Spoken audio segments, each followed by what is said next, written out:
kind of do a new intro, fast forward. So you guys are finally on the road to Waterdeep. You guys have wrapped up your time in Baldur's Gate. Some crazy shit's been going down in Baldur's Gate since all the refugees have made their way there. There's the crazy Earth Golem incident. There's just general chaos in the streets. Not enough beds for people to stay. Not enough places. Not enough food. So you guys were able to get on the first caravan out of town. And now you find yourself on the second day of travel, where you guys made perception checks and saw a whole lot of nada. It's another.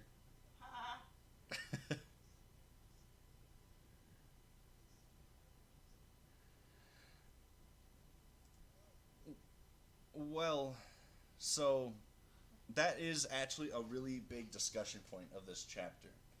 See, and that's actually probably a little why my stomach felt so shitty. This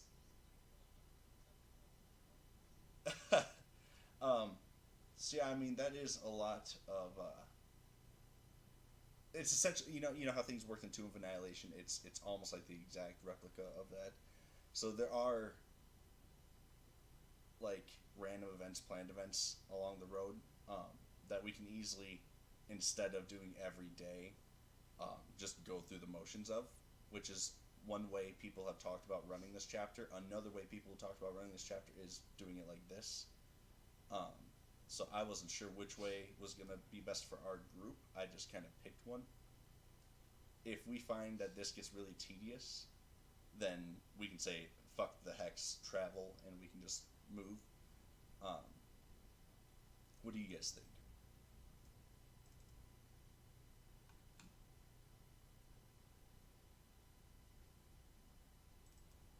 Because as the second day comes to a close, uneventful, um, you begin to make, or we could.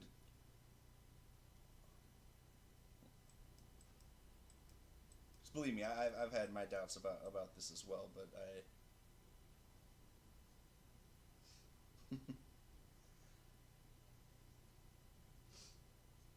it's true. We could do it a bit more sectionally, so you guys can collectively make some perception checks for the next 5 days of travel. So that's 1, 2, 3, 4, or 6 days of travel.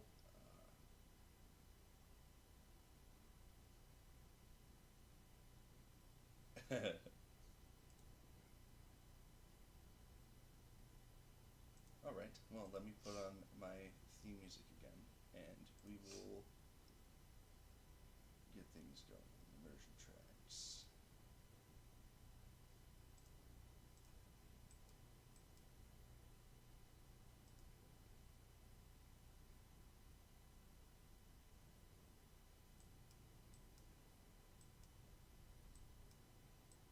Because that's essentially what this whole chapter is. It's just like a lot of travel.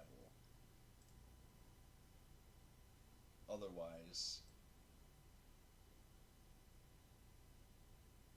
what we could do is we could put a pause on it for tonight, and I can.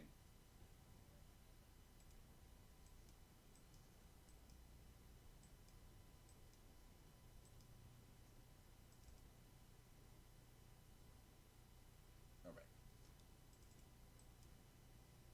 Well, we could. All right.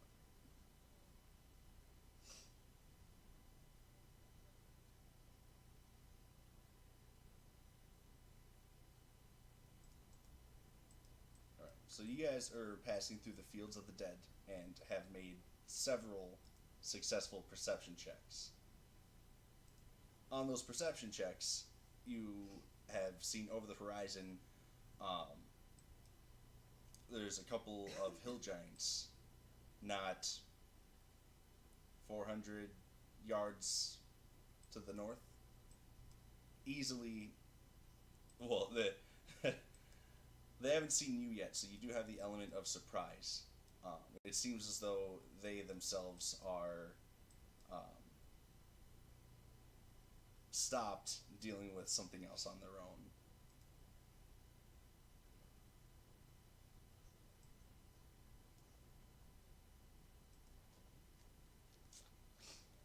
Yeah, it looks like they're hammering something into the ground the more you look at it. You continue.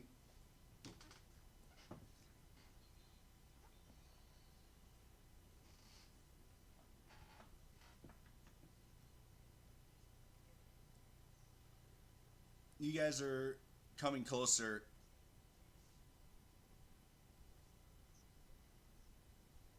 You never seen a hill giant? Well, let me show you.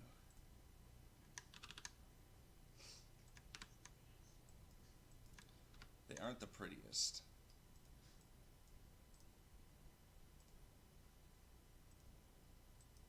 So, this is a hill giant. Note the nipples.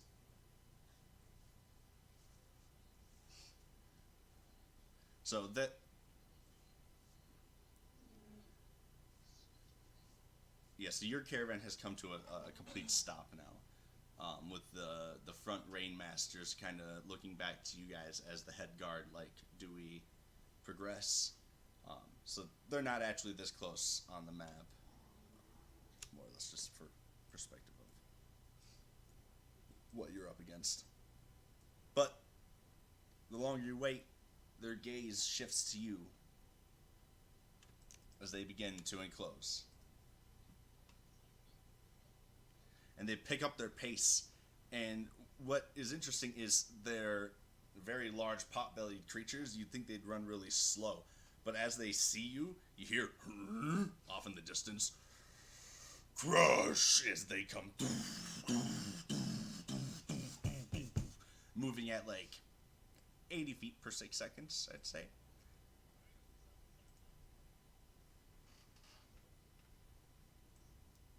Alright, so this is the time for you guys to show your caravan what you can do.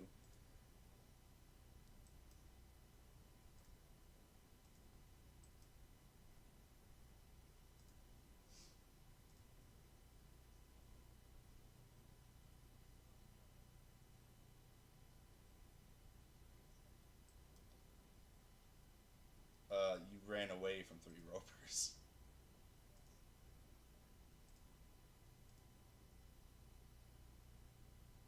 Man, why is everything coming up as whisper rolls? Oh well, I'll take it. Yeah. So a lot of these NPCs are going to stand down and protect their carts and their goods for the most part. Um, the guards are the ones who are paid to put their lives on the line. So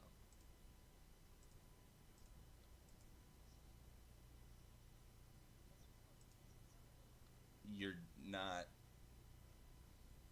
as as far as been discussed. There is no actual payment, but you guys are doing some great investigative work.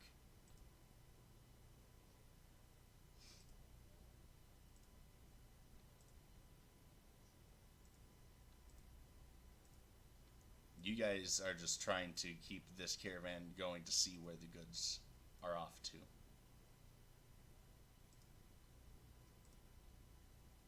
All right, and with that, at the top of the round, one of the guards stands firm with her spiel ready, her spear ready. A spiel. Are you ready, giants? I have quite the offer for you. Yeah, only that's her only ranged weapon, so she's gonna hang on to it and ready in action. And that's what all these guards are going to do. They're just gonna ready their actions. So, Lady Zan, if you look up to the north, you'll see enclosing giants. Now, that's not their actual position yet on the grid. They have one more dash in them until they're in their locations. So I can. So they're essentially 80 feet farther from where they are right now on the grid. I just have them there because that way, so as per range wise, they are whatever range you are from them plus 80 feet. So they have one more dash to do.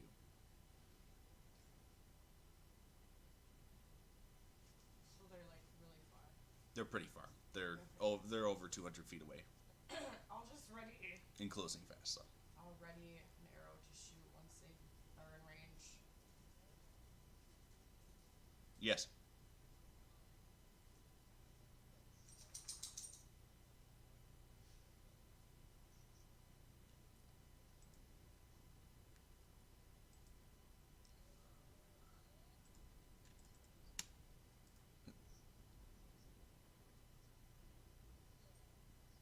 Is that...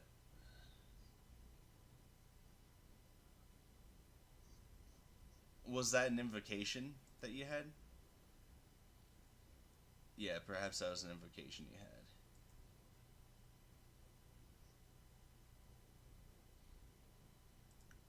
Well, I switch out your invocations if you ask me to. Because now, under your invocations, which you're level 6, so you should have 3?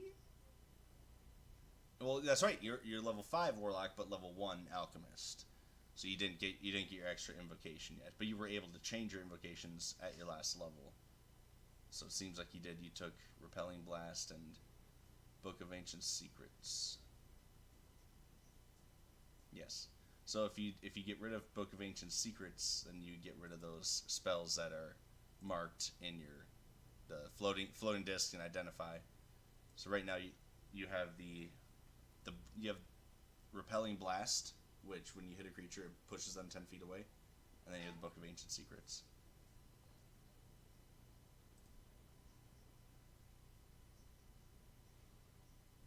Oh man, maybe it's Celestial Radiance. No, Healing Hands, Light Bearer, Radiant Soul. Man, why am I drawing a blank on that?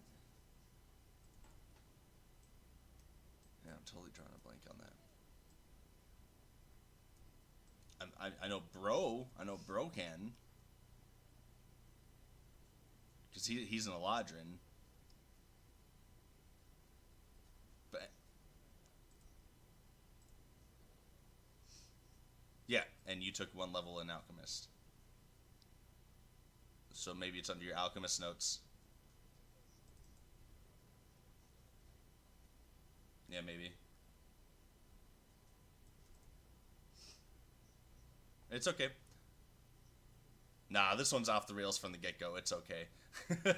The Hill Giant makes it to this spot on the grid now with his dash. As this guard now can actually hit him. Pulls out a crossbow. Oh yeah, he's totally in range now. 15 hit. It does for 2 damage. Wow. Or 3 damage. He did great. It's like sticking out like a toothpick. Hardly even pierce the skin. Lance. So the most northern one is actually where he is now. The one below him is still 80 feet away.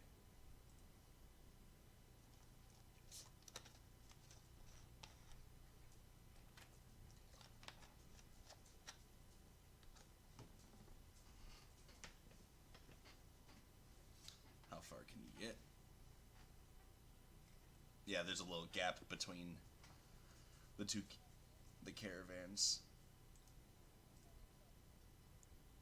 You have any ranged attacks?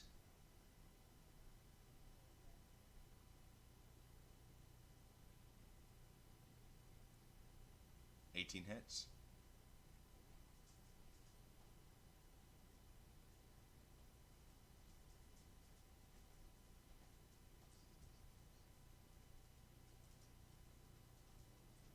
That hits, yeah.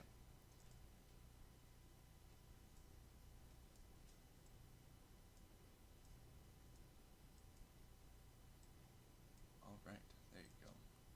So 12 damage. Oh, yeah, you're right. I'm an idiot.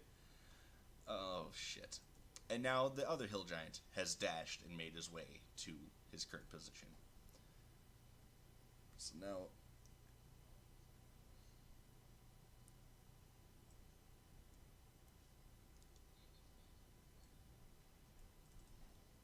Then ready to action goes off. Then his turn comes around and he fires another bull. Misses the second one. Man, why is it gotta be so long in the description? Fuck. I'm just gonna quickly...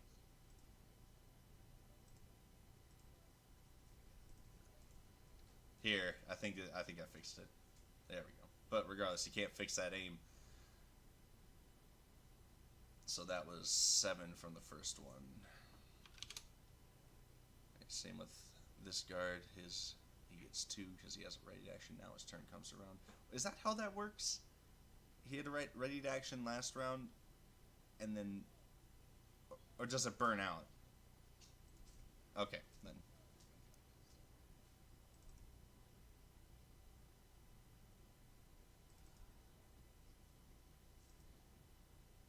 Noted. Oh man, they're really bad with these crossbows. Alright, now it comes around to your resident wizard's turn. He's gonna step out in his awesome, cool new. What's those? 5, 10, 15, 20, 25, 30.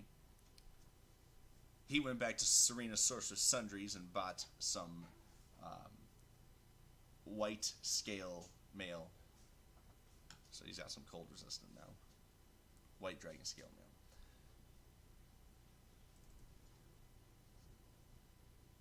He ignores you, and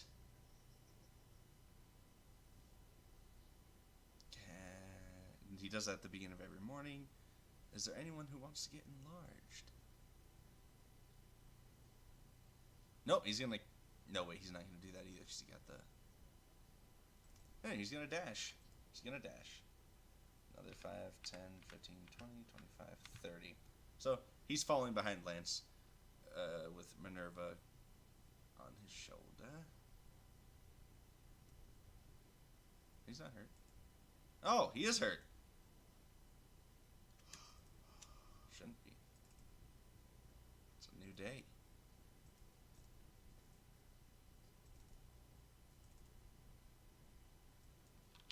Oh, it's because the token didn't update with the level up. Alright, that guard.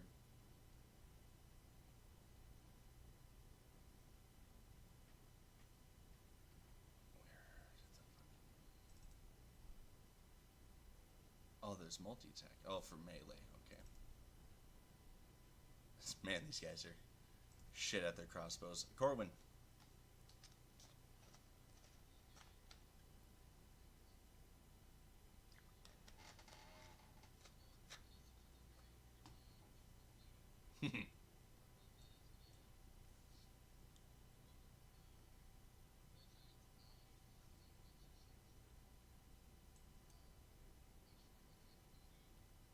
Oh shit.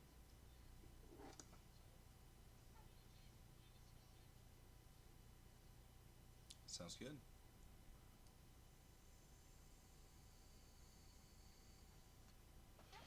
And you do it at the bottom one. Right.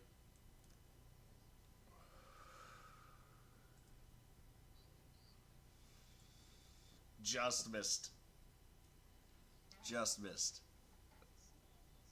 Oh, yeah. It missed by a lot. Does anyone speak and read giant? Speak or read giant. Off in the distance, you see that they were hammering a big old sign in the ground made of like a wooden plank with giant words written in like some sort of ink. But yeah, anyways, Corwin. Oh, I thought he had extra attack. Should be level 6. Wait, well, what bard are you? Glamour. I don't know if they get extra attack. I know the swords one does. I don't think you do. Well, while we're looking that up, Minerva's gonna jump off Vaelithar's shoulders and start running to Lance. How far can Minerva run?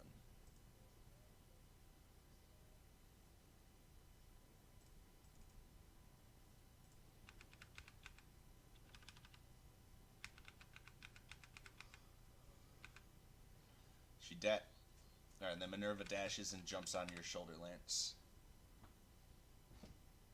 Provided you don't resist. Her grapple. Dr. Nada.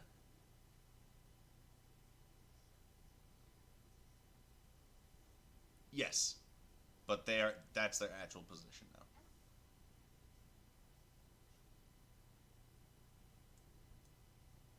Alright. You sure?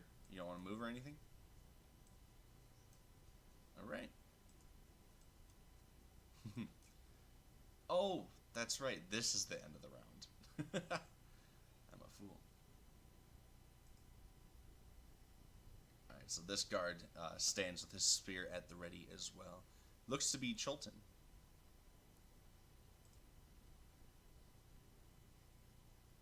As Lita, one of the named guards, looks over towards Lance and says, "Should I stay with the cart?" Keeps just... What did he say?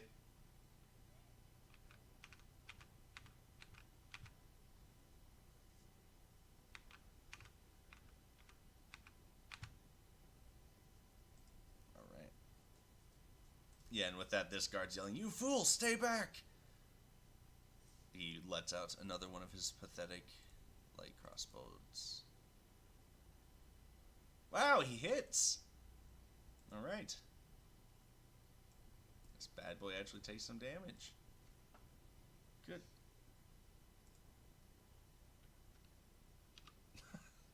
Oh, God damn it. I hate this website sometimes. Just if you think you know things, you don't know anything. Oh yeah, it did end, didn't it? Yep, I'm gonna click on that in just 1 second.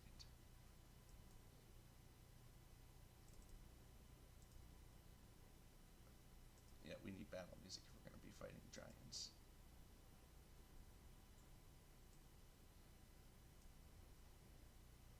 Alright. So the next guard hangs tight, stays by. Lady Zan. Alright, I preemptively moved. Sorry. How far is that? I can't see. That It was way out. is 130 feet. So I can shoot him, right? I believe so. I'm gonna shoot that guy.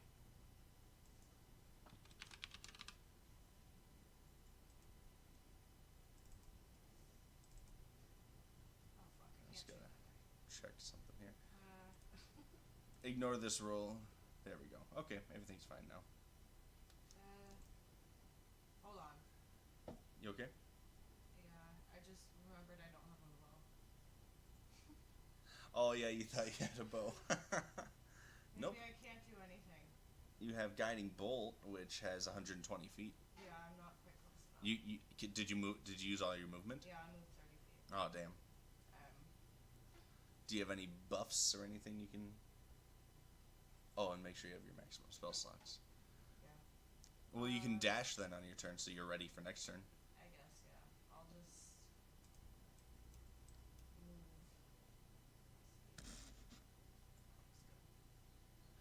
You should unmute yourself. No, she didn't use Guiding Bolt. I did move already. I already moved 30 feet, yeah. Yeah. With that, another guard letting out a bolt at the more injured looking one, missing terribly. Oh boy.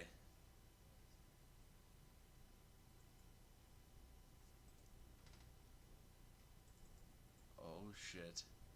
It's the turn I was waiting for. Oh, come on. 10, 15, 20, 25, 30. 35, 40. As he picks up a rock and hurls it towards Lance. Oh wait, hold on. Does he though? No, he doesn't. I don't think he can at that range. Oh, yes he can. It's just at disadvantage.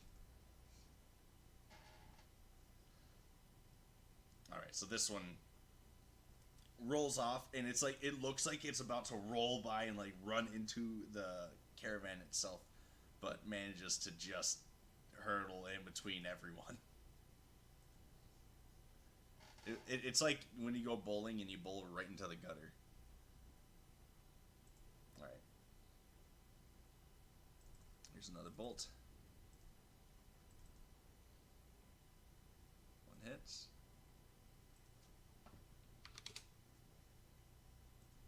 Lance.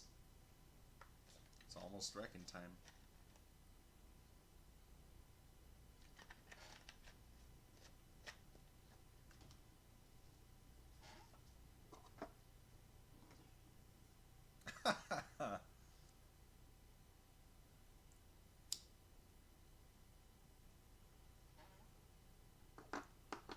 Tough break, kid.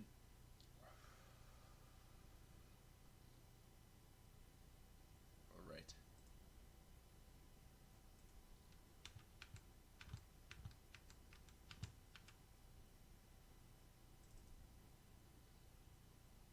He's got reach 10 feet. Yep. This one's at you, buddy. Oh, you're right. You're right. I need to learn how to count. Yep. No, he doesn't hit you. He's stupid though, and he's like throwing his great club around as if he thought he could. All right. Another 1-2 volley of bolts. I'll just do them at the same time. Missing a hit. That's 5 damage. Still not bloodied. Valithar. 25, 30. 30.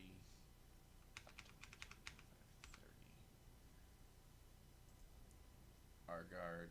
He told him to stay put.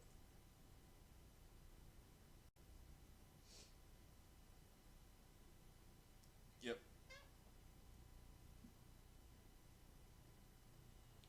Here's another bolt.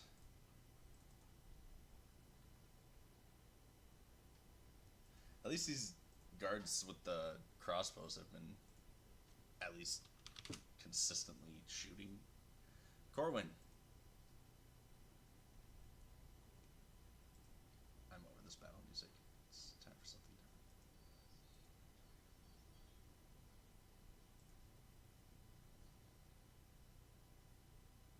Alright, let's see what you got. Never seen a bard with sharpshooter before.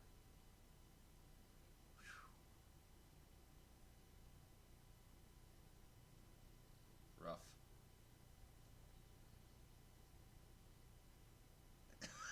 Yeah, is he drunk? Alright. Anything else? Any movement? Alright. And Minerva's turn. She was on Lance's shoulder, so she's here now. She's going to now jump off of your shoulder and start dancing around. Yep. And she's going to start dancing around the hill giant's feet, giving you advantage on attack rolls against the northernmost one. She has 40 feet of movement. But, yeah, she's a smart cat, man. She's actually intelligent. She has a claw attack, but she doesn't use it. She doesn't like to dull her claws. Oh, yeah. She can't. Oh, poor Minerva. Dr. Nada.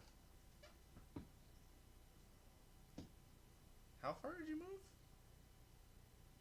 Was that really 30 feet? I feel like you haven't moved, like, anything at all.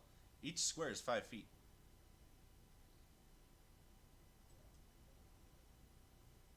Oh, I don't know what. Where were you? Oh, you poor thing. I'm sorry. You're so far away. Alright. The Cholting Guard is staying put, weapon ready. Lita is following you into battle.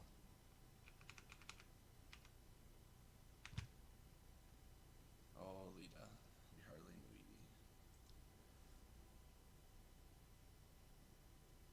Edie. Yeah, actually, she's gonna, from the spot she's at, as she's running up, before she hits 20 feet, she throws her spear and misses. And now her spear's in the ground, and she is weaponless.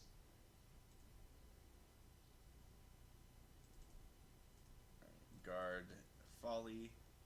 That's a hit. They're just focusing on the one that has all the arrows in it already.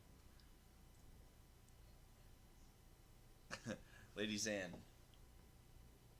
Alright, I will use my guiding bolt. Now that I... Can you guys hear her? Okay. Courtney. Oh, which one? Which one are you guiding bolting? Oh, the closer one. The closer one? Alright, well, that Does that hit?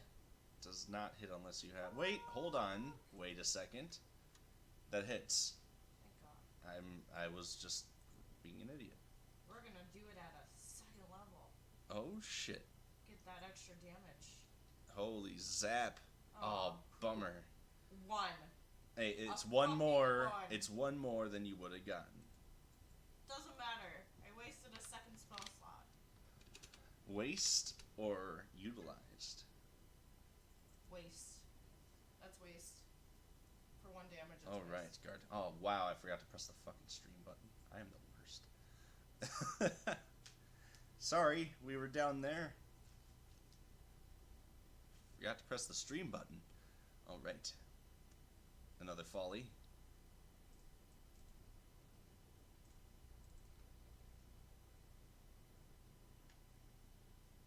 Oh, that's a critical fail. His gun jams.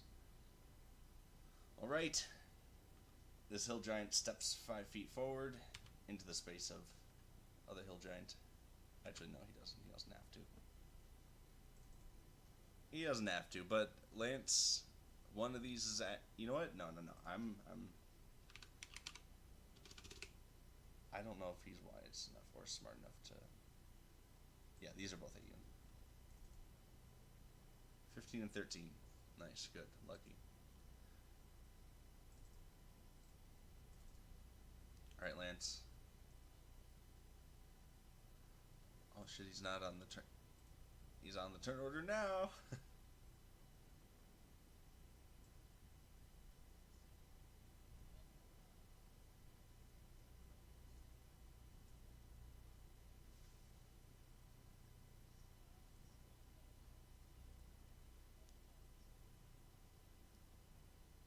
All right.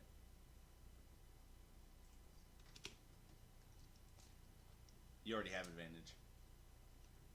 Yeah, Minerva. Yeah, do you want to save that? Yeah, Valethar knew that she'd be able to help you, Quacker. Mm-hmm.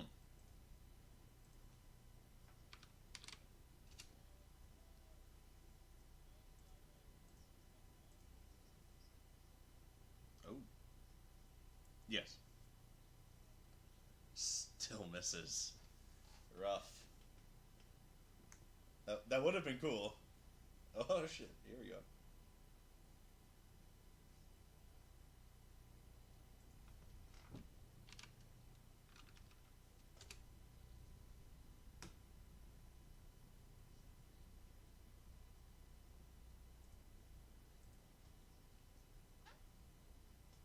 Oh, right. That hits. Alright, and it's at this point you're actually carving into, like, you're breaking the skin. You're dragging your sword through its innards at this point.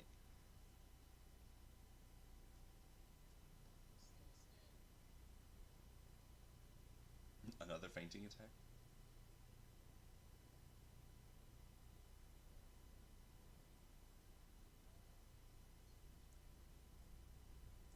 Holy shit.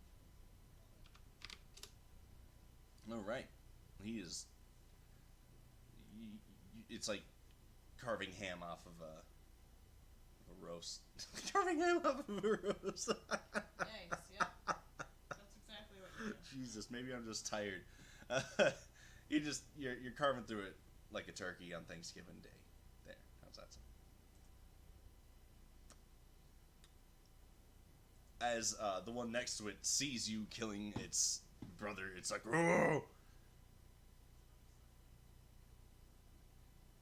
And he's just hearing his brother get fucked up.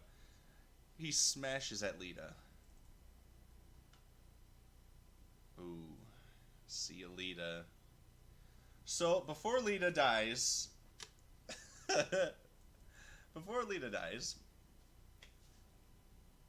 Lita Widris is an honest and courageous as a mercenary comes. Is as honest and courageous as a mercenary comes. She has spent many years in the south and now wants to see the snows and the frozen seas of the far north and experience what truly cold wind feels like as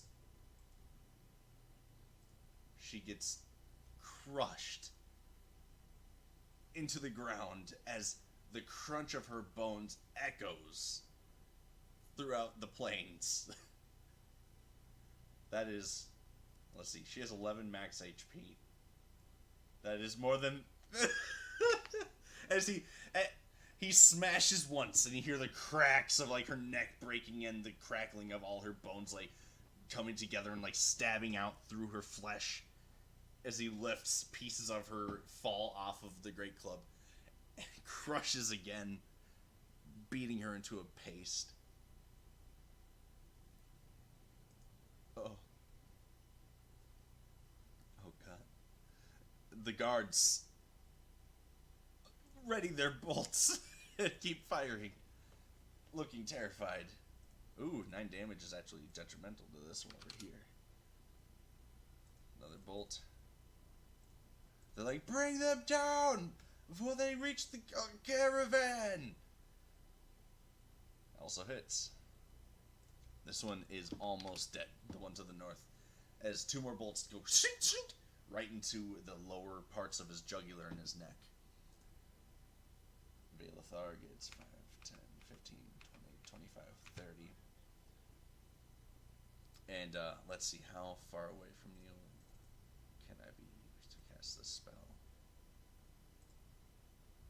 30 feet. No, how close are you to me, Lance? Fuck. One more turn. Alright, well, on this turn, he's gonna cast a spell on you, but for now, he's just gonna cast his Ray of Frost at the southernmost hill giant. You watch this, he just shoots out, like, the blizzard spell from Skyrim. No, I'm sorry, what was it called? The Frostbite. There you go. Alright, Mr. Gardy Pants is going to stay put after watching Lita get squashed. Another bolt. That's a hit on big guy upstairs. Oh my god, bringing him to 1 HP.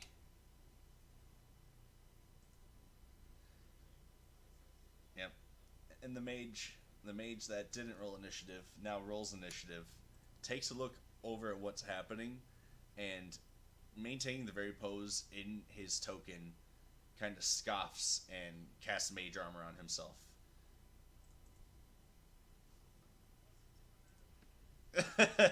Corwin.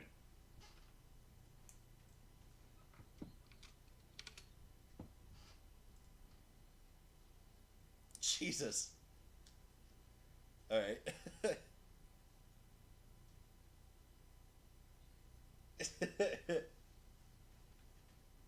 It's worth it, he's a bard. You don't understand. It's bragging rights. Alright, Corwin.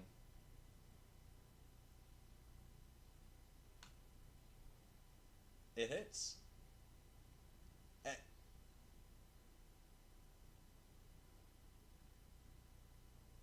So, you loose an arrow, and a bolt just went through its jugular and the lower part of its neck, as this one goes right into the right eye socket, and it stays put right in the brain as it falls to its knees. Most dead. Minus 23. I'll even let you see how much you killed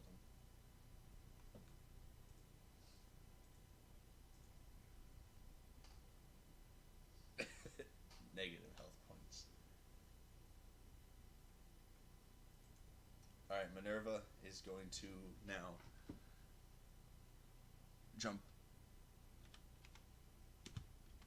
Start dancing around this guy's feet. You could. That's scary. Actually, they don't have a stop attack. Dr. Nada. You're so far away. You can get 10 feet ahead of Zan, Lady Zan. I think you can make an Eldritch Blast from there. Which you have 2 of now. You have 2 beams of Eldritch Blast. Oh. Yeah, that's right. That's a level 5 thing. Yeah, it's 120 feet. Yep, you make it. Get in here, and you blast them. Even though they're large size, I don't know if that blasts them.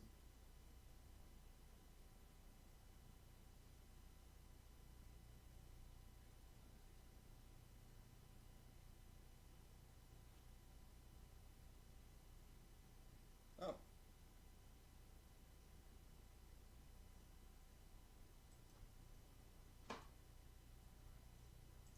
Yeah, trust me, they need it.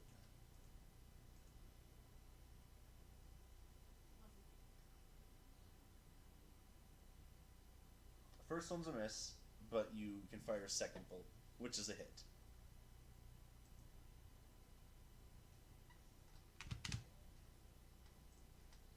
Force damage. The number 12. Right.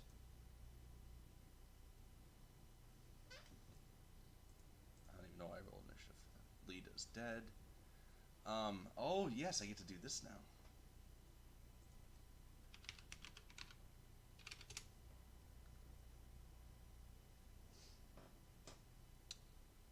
Nothing happens yet. Alright. Another bolt.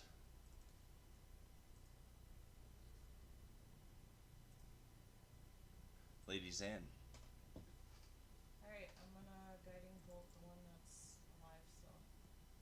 Let's go.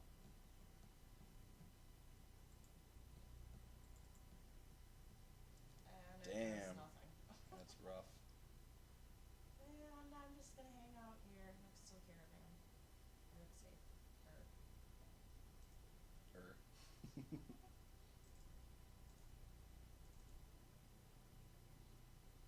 That's another miss. He's dead. Jim. Multi-attack of the wrong stat block. Nice.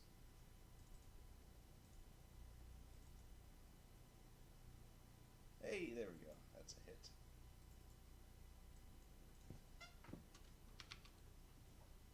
-7. Mr. Lance. Dead hill giant lays in your wake.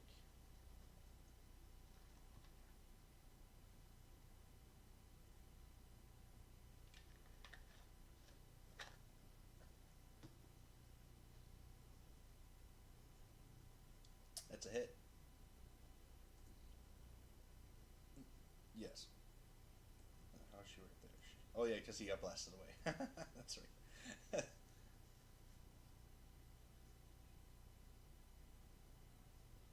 Alright, that misses.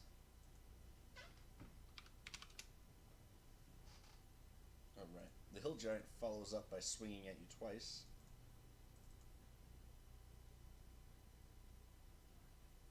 Oof. Ooh. Then proceeds to turn and run.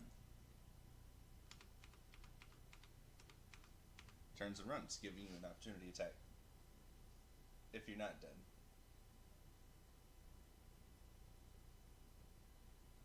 You got 2 good wallops on you and turned around, start running, throwing its club up and over its head like. Argh!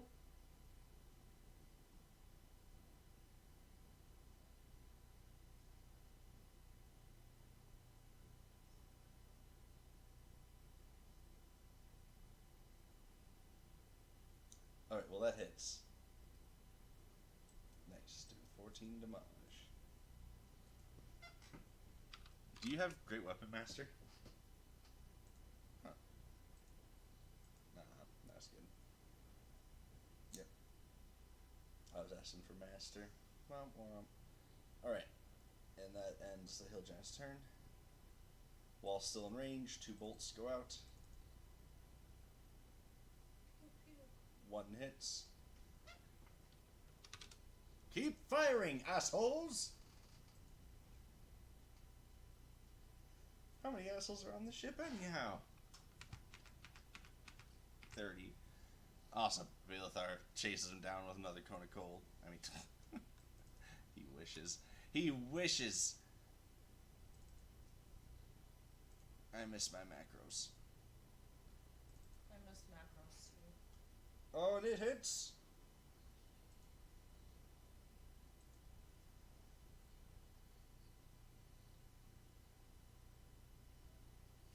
Ray of Frost does that? Oh! So. No, he can still run, it's just slower. So he's 20 feet closer.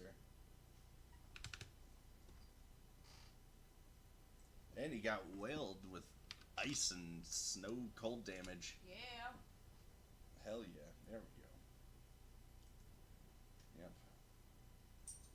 Guard wait. Another volley.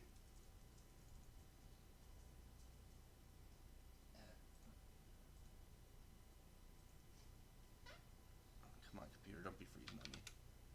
There we go. Alright, and then the mage. Size 5, 10, 15, 20, 25, 30.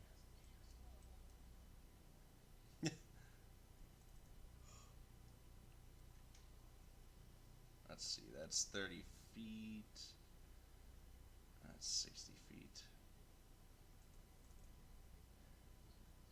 And uses the rest of his movement to go back to where he was. He just wanted to look. Corwin!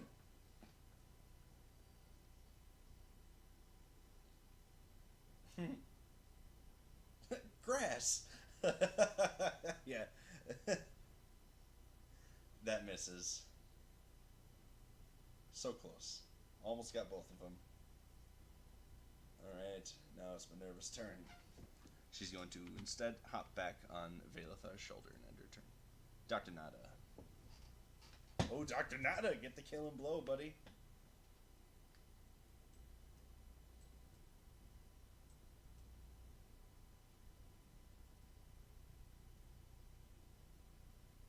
Kill.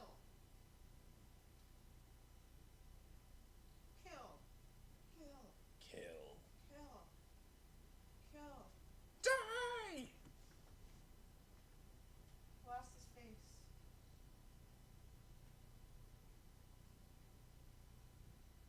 I mean, it's 10 feet.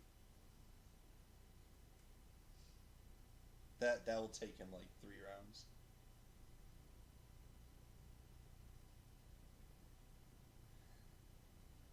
Is he able to choose to not use it?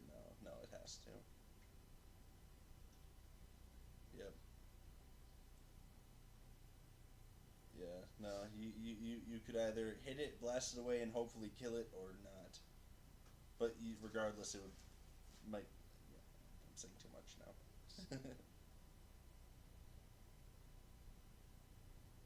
All right.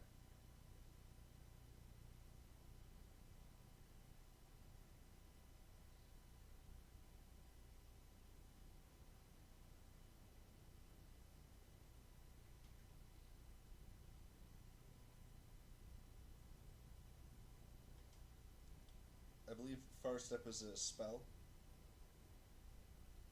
All right. Yeah, you can still cast an Eldritch Blast.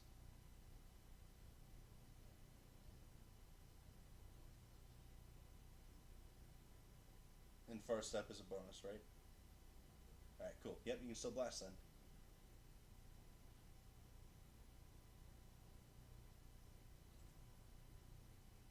Let her rip. That's a hit. Nice. Kill. It's not quite dead yet with the first blast, but with the second blast. Nice. So the first blast knocks it back, and it's like, roar, and its feet are suspended in the air with the second blast, shooting straight up its groin. It just explodes from the inside out of its stomach. From pure force damage.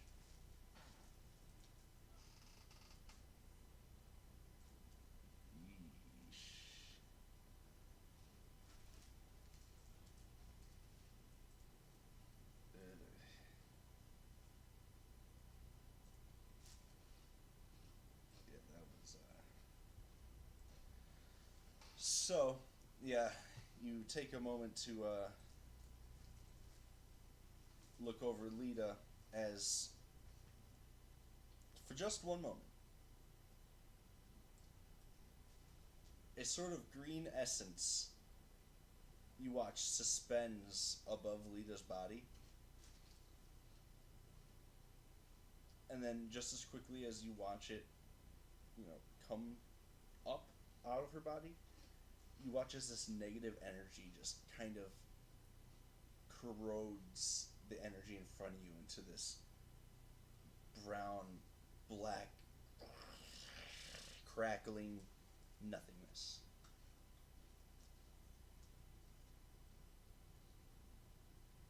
Veilithar said that was not classic anything. I've never seen anything like that before.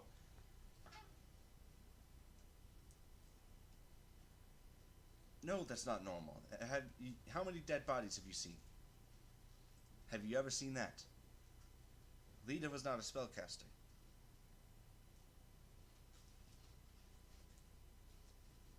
Never mind. Veilithar wanders his way.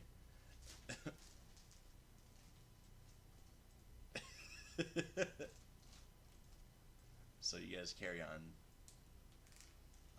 Do you guys stop to bury Lita's remains? I kinda did. Yeah.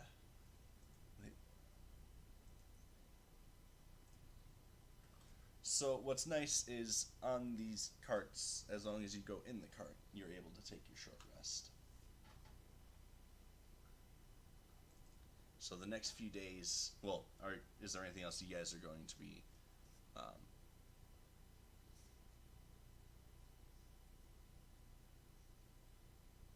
Oh yeah.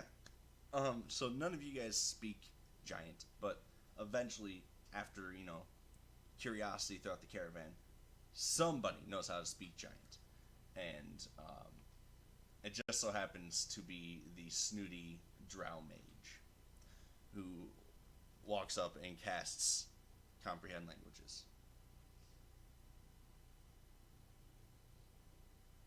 He brings a couple of guards with him, since the stone was about 400. It was off in the field a little bit. They return, and the drow kind of,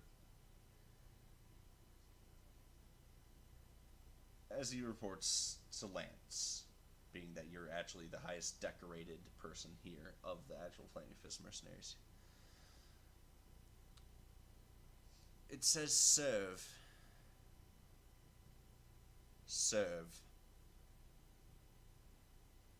Just one word.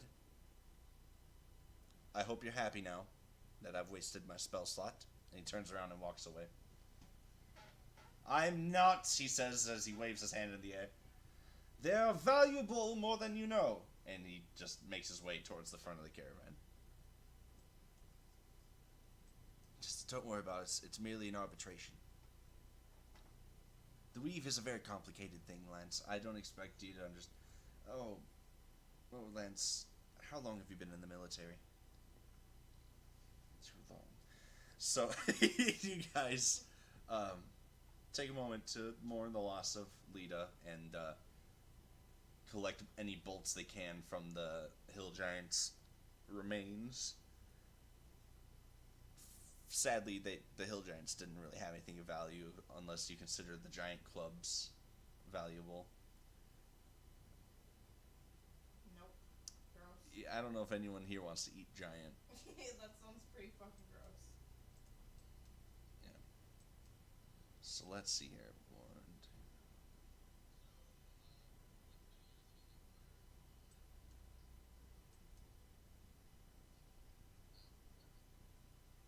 Yeah, he needs it. Lady Zan's not doing the healing for once.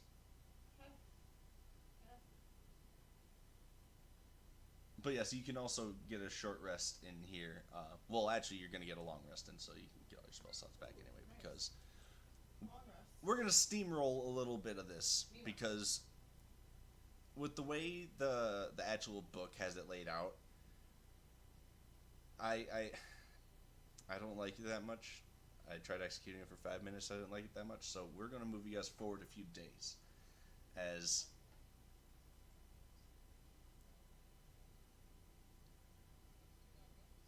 Doctor Nada, do you always wear your magic items, or do you take them off when you go to sleep? And actually, that's not just a Doctor Nada question. That's everyone. Do you guys always wear your magic items? I would always have my stuff on me. Okay.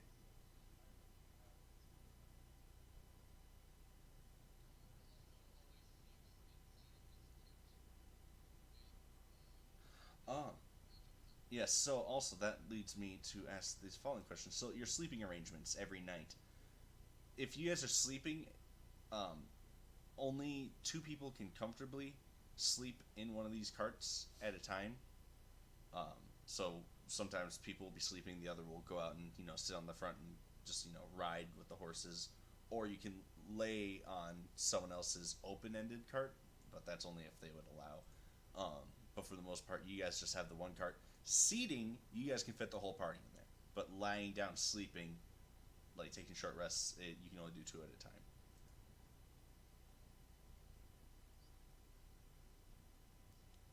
So right, yeah. What am I thinking? Of course, you guys stopped to camp. Yeah,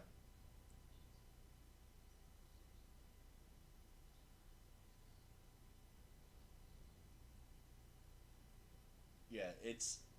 It's taken about a week now to get to this point of the Fields of the Dead, as the rain has picked up. The already, you know, not road has sunken, and the wheels of the carts are now truffing through dirt and mud.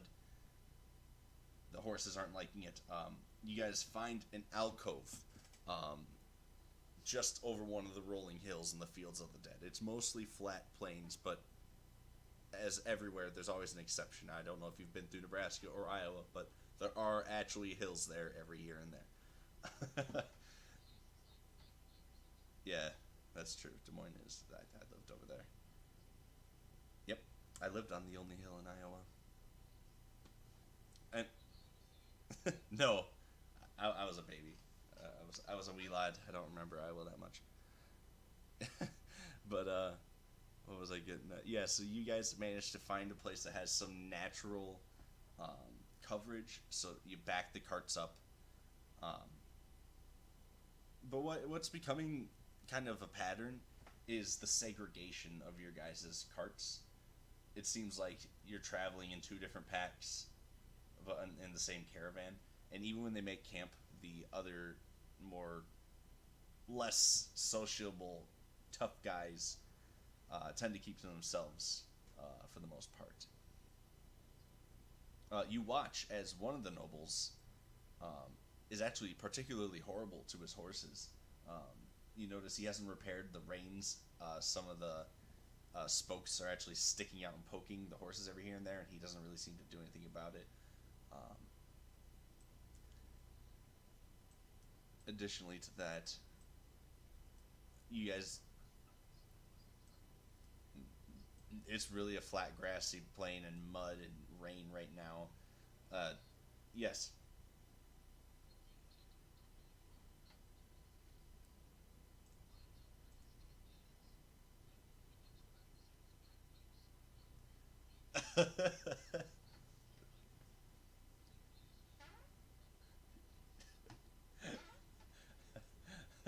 Hold on, I.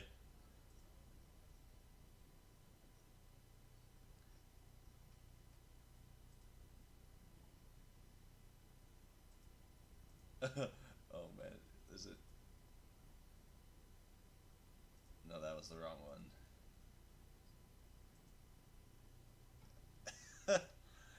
So we're gonna backtrack time a little bit here. Before the morning comes and Corwin's hilarious act of passive aggression against the abusive noble. Um, During the night, Nada. Actually, how would you react? How would you feel? Well, I don't know if you feel it yet, but that someone comes grabbing at the ring off your hand. So you're sleeping. So that's a perception check. What would there? You're right. You're right. You're so right. When? Why did I suddenly forget how to play Dungeons and Dragons tonight, you guys?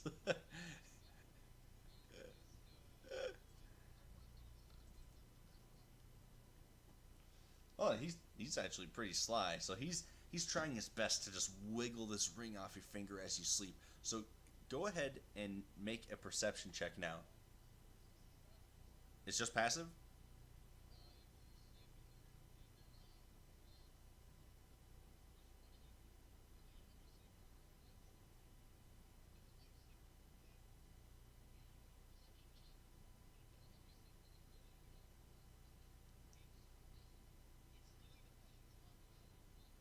Yeah.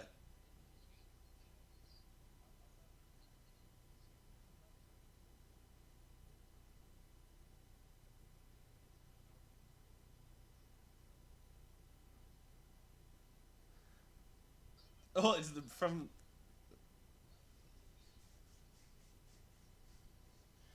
But here is what I'm gonna say.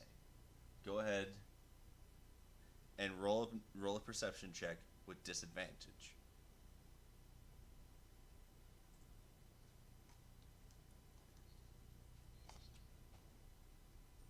You wake up to the sound of bagpipes and some chuckles, and you notice your ring is missing.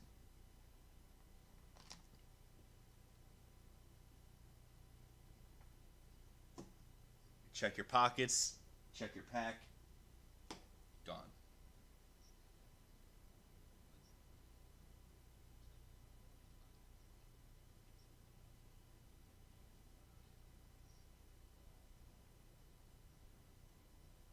Oh, Velithar walks. Yeah, what seems to be the problem? Well, me and Zan are gonna go and see if we can ungreen the green lady, and Velithar and Lady Zan walk away.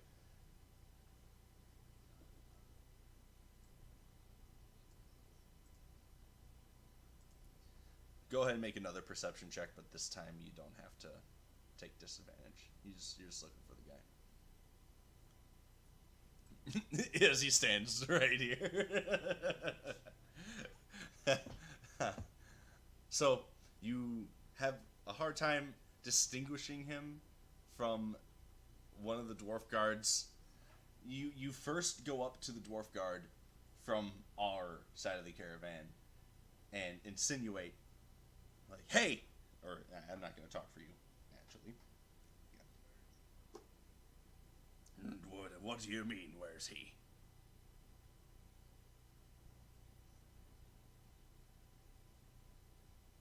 Ah, I see. I see. Actually, wisdom check.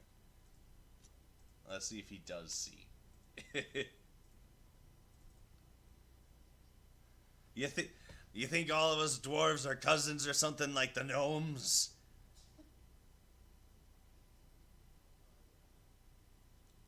You're racist scum.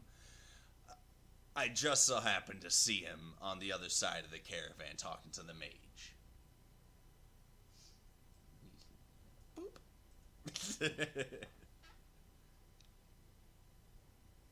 So you're gonna walk over there alone?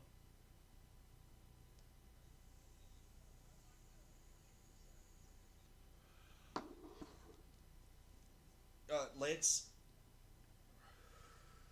Lance, first you need to give me an insight check to see if you're actually aware of what's going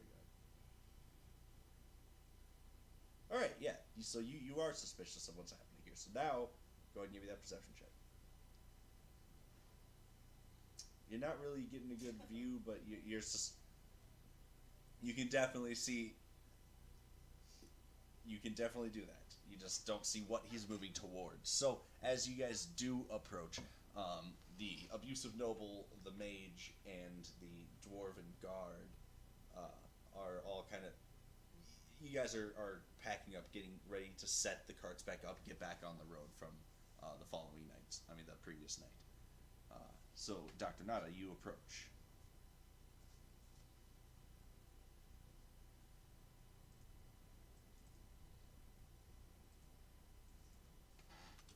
Yeah. Yep. Oh shit! What? What are you doing? Calm emotions. All right. So you approach them, get within 20 feet. Oh, I mean, get within 60 feet, and cast this. All right. And you, they are each humanoid set on a point that you choose. So right here. All right. So let's see here. Save times. And actually, before that, I wonder if this guy.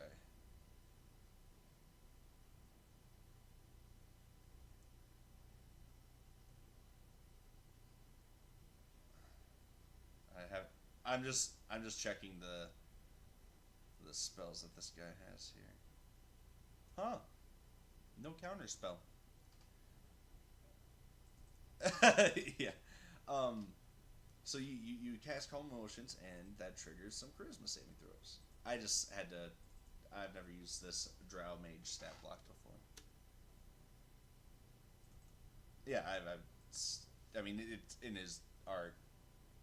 I like to be as literal as I can with what's on the screen. So, charisma. So your spell save DC, which is on your spell list character sheet, so 15. They need to be 15. So none of them did. So they're all pretty calm now. So let's see. If a creature fails a saving throw, choose suppress any effect causing the target to be charmed or wait, what?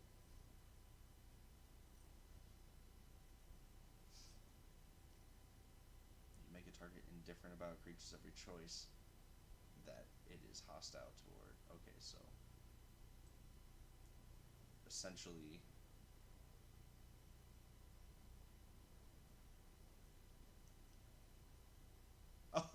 Oh, well, hold on.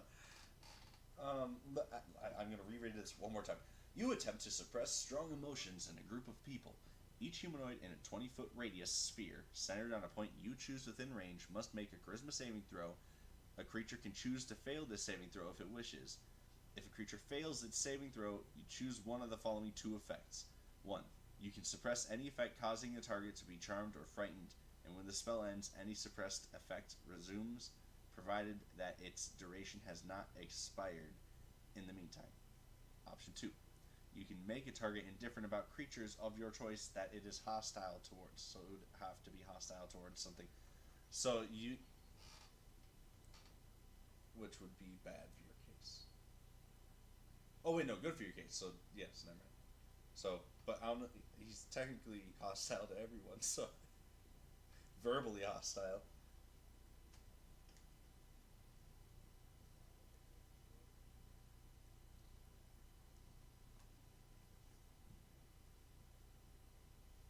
I mean, you don't know if they were going to attack you in the first place.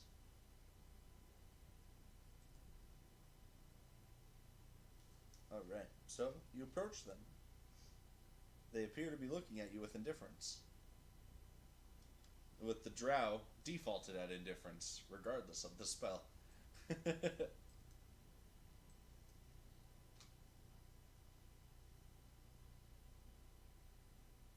uh, what? I don't know what you're talking about.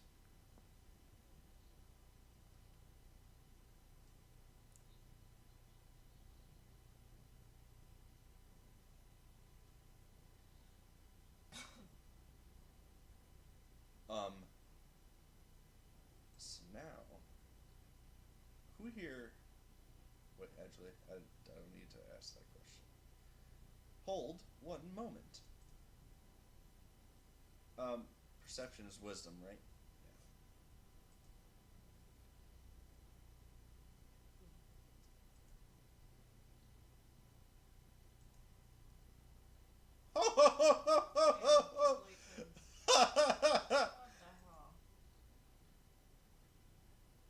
Lance, as you have, as you've approached from behind, all these guys are sizing you up.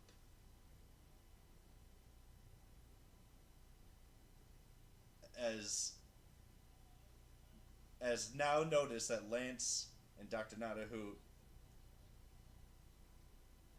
and Corwin are now in the area. Tensions are kind of raising.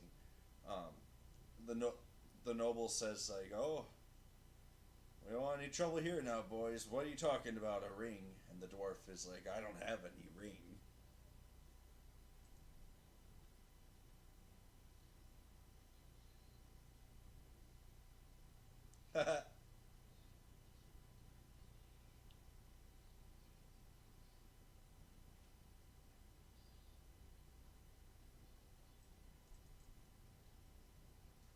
You hear the drow say two as you cast that spell.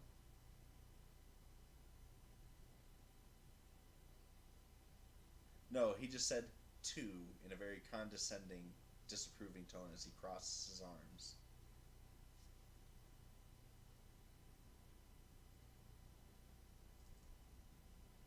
But what was the suggestion? One more time.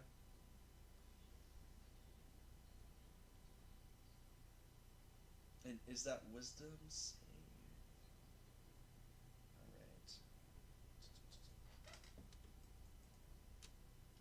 All right. Yeah, all those rolls. Ah, what's happening? I did not want you to bubble. Damn it! Now you're gone forever. Sorry, guys. I had a technical issue. Da, da, da.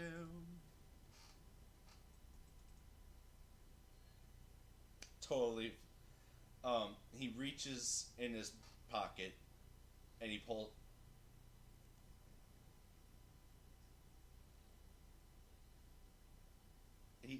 he pulls out a ring from his bag, and Doctor Nada, you instantly recognize this as your ring. He Yeah, he's holding it up willingly. You watch as the drow slaps the dwarf over the back of the head. It says, "You fool!"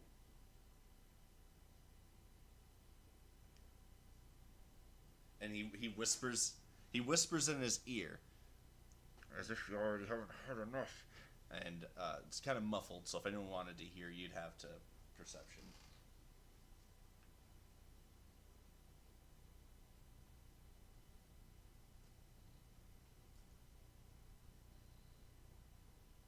What was that, Doctor Nada?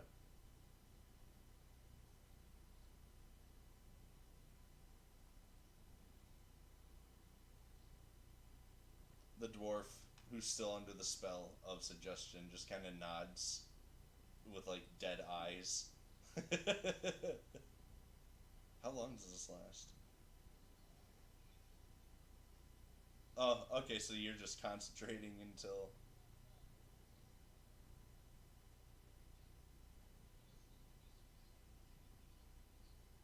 Oh.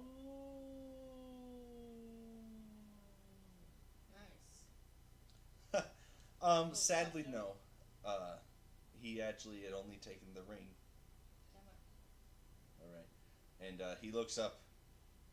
Hey, wait a minute! And he reaches and pulls out his sword. He's like, "What are you doing?" Wait, hold on. Actually, don't they have to roll something to find out if they knew they had a spell casted on them?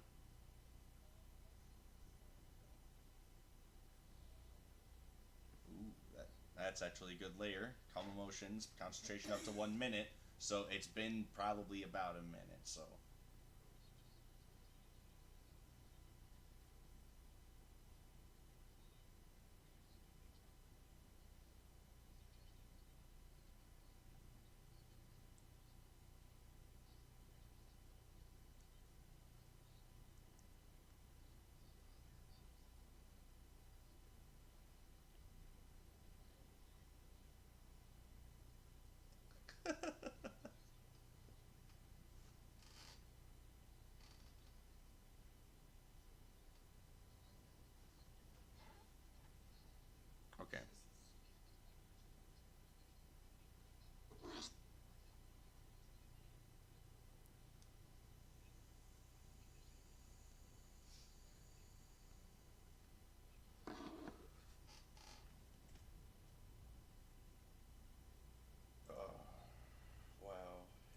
guys. I've had the taking a short rest screen on. It's one of those really insidious ones. 'Cause it's just a really reasonable suggestion.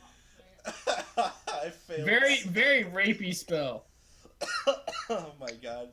Good thing I've been recording this. This is gonna be. I'm just gonna stop the stream. We'll keep recording and keep going. I'm just gonna stop the stream because. Yeah, I'm the only one watching, I think. Yeah, no, there's no one watching, and I have been on the taking a break screen this whole time, meaning they couldn't hear us. And there's not even a day, so we're just gonna record it from here. The stream was a failure. I fucked up so bad. Hey, you know what? It's okay. It's your first time streaming after a while. It's all good. Yeah, We've whoops. disappointed our entire viewer base of no. Yeah, it's good. I'm not worried. This will still wind its way up on. Okay, well if the dwarf pulls his sword out, I'm pulling my sword out. Well, technically the dwarf wouldn't know. Alright, dwarf doesn't know unless like the mage told him. Yep. No. Well. Then he checks. All right. So the mage says, "Get along now, Gertie," and he sends him away. And he walks up to you, Dr. Nada. Gets right in your fucking face. If you cast one more spell on me again, it will be your last. I am sorry about the ring. It will not happen again. I will make sure of it. He turns around. You watch as this green translucent hand goes out and, like, mage hand style, slaps the back of the head of the same dwarf again as he turns around and walks away. And does no damage because Mage Hand can't be used to attack. It's all arbitrary. It's just very annoying. No, I like it though. It's a good play. Yeah. You get a good look at the abusive noble though. His horses look sad. His horse is dead? No, sad. They look sad. Oh. Is the drow the abusive noble, or is the abusive noble? No. The drow is accompanying this abusive noble. So Corwin's actually going to use Healing Word at first level on the horse. Vicar gets a very frustrated look on his face because he kind of hoped that meant spellcasting in general in his area was about to be done. He cringes. The horse gets 8 HP. And he doesn't do anything about it. How dare you actually use magic? The noble turns. Says, What? What did you do? What did you do to my horse? The caravan now. Took better care of it than you do. And then Corwin's going to saunter. Huh. He scoffs. Like the southern party better. And Corwin's got his actual horse. Yeah. I'm gonna put together like a dice game because I have a dice set with me, like every day with these fellow guards. No, it's just for fun. I'm not proficient in that. Oh Tom? Yes. The next night, provided nothing happens during this day. Yeah, I was just about to say that's where the O just came from. Yep, go ahead. I'll save it for later. It's in the back of my mind. As you guys are setting, well, actually, no. Go ahead, say it now, because I'll forget. Well, I was gonna say that evening when they set up camp, Corwin's gonna kind of case out the noble's place. Okay. To see. So this is like if his tent's like guarded or whatever at night, because he wants to sneak in. And using the pittance from his burglar's kit, the shenanigans begins. He wants to literally seal his tent completely. All right, this definitely gets the attention of the main group, by the way. So I don't know how you guys feel about that.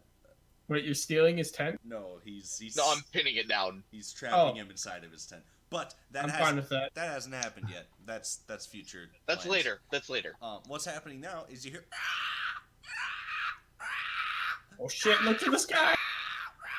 As you look overhead, and what initially looked like a harmless flock of birds isn't. I'll probably make a new battle map for next time, and I'll just have a separate map for when you guys are actually in line. As the flock splits into 3 different attack patterns.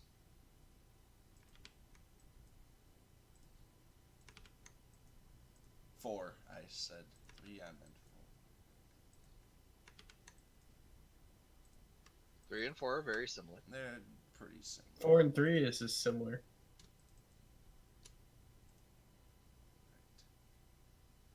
Okay. Oh, that's all on the GM layer. Huh? I thought you guys could see. I was about to say, I see no birds. At first they're birds, but then like you get a good look, and Corwin, although these are native, I mean not necessarily native, they are common on the Sword Coast. They are native to the Isle of Gwyneth. They are these crazy Pratons. deer-like bird creatures, and Pratons. yeah, you're gonna pretend like you don't know what they do. I actually don't know what they do, but I know what they are. I've heard of them. And at this point, the northernmost caravan, they command that they take cover and merge ranks. So they're all going to kind of take cover under the carts and try and push them together. Whereas you guys can tell your people to do whatever it is you would like them to do. Corwin's going to tell them to circle the wagons and get all of the animals on the inside of the wagon. That is impossible. The horses On the inside of the circle, Yeah, inside the circle. not inside the wagons. I'm There. literally thinking like you're about to cast Awaken on all these guys and have them like sit in the wagon. Don't worry, you'll be fine. Oh man, that's Oh hey, an actual decent initiative roll for one. Oh, they roll. initiative time, babe. Oh yeah, I'll take that any day. Where did Valethar go? Oh, there he is. Hide, Dewdrop, hide. All right, just waiting on Lady Zan's initiative. But yeah, that's what they're gonna spend their first couple of rounds doing, is corralling the horses into the inside of the carts. Positioning. I get it. All right. Descending. I almost clicked remove all turns. Oh man. Oh. I forgot how many arrows I used last round. So let's see. A few. I'll just have one I wanna say guard roll 4, initiative 5. to represent each cart's full of people, instead of having a bunch of different initiatives. I think that's what I'm gonna do. All right, Lance, That makes top of the round. Now, Oh yeah. they're coming in at a dive. They are currently all at 30 feet. All right, guess it's arrow time. I should have put the wings on all of them, because now we're not gonna. So I'm gonna spend the next 10 seconds doing that. Okay, so did we move the carts? Or The carts are on the initiative of the actual oh shit. guard. So- However, the positioning of the carts, I'm not going to move them on the map because that's tedious as hell. All right, So- I no longer care about the northern caravan, so I'm just gonna protect the southern caravan. I was about to say, did Dr. Kanata get moved from No, the upper caravan to the lower? this is literally happening in that sequence of time. Doctor, Nada, get back here. Let them figure it out. So you guys Hey, are like, arguing with them.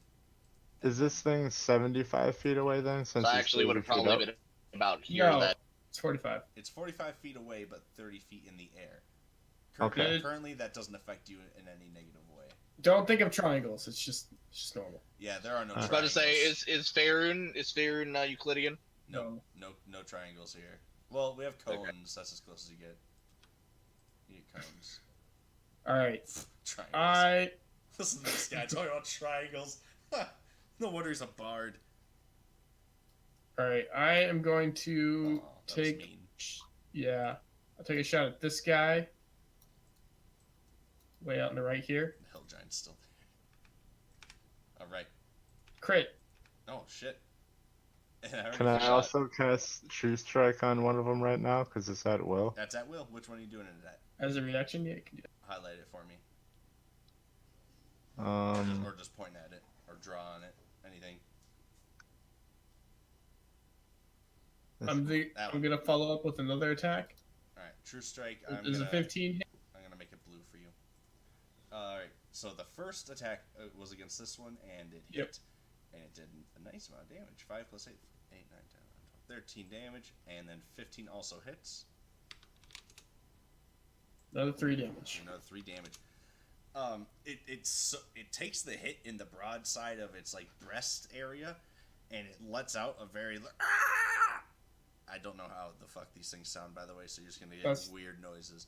And it falters in its dive, and it's still flying, but it's no longer going to get the benefits of its dive.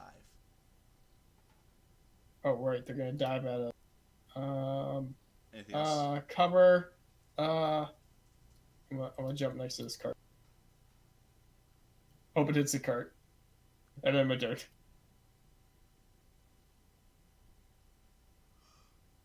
Is that it? Yep. All right. And it's the Perryton. Perryton. Do the Is that his Perryton. name? And the bird. Perryton. Sir Perryton. Where is the stat block? 20 foot. 6 foot fly. Okay, cool.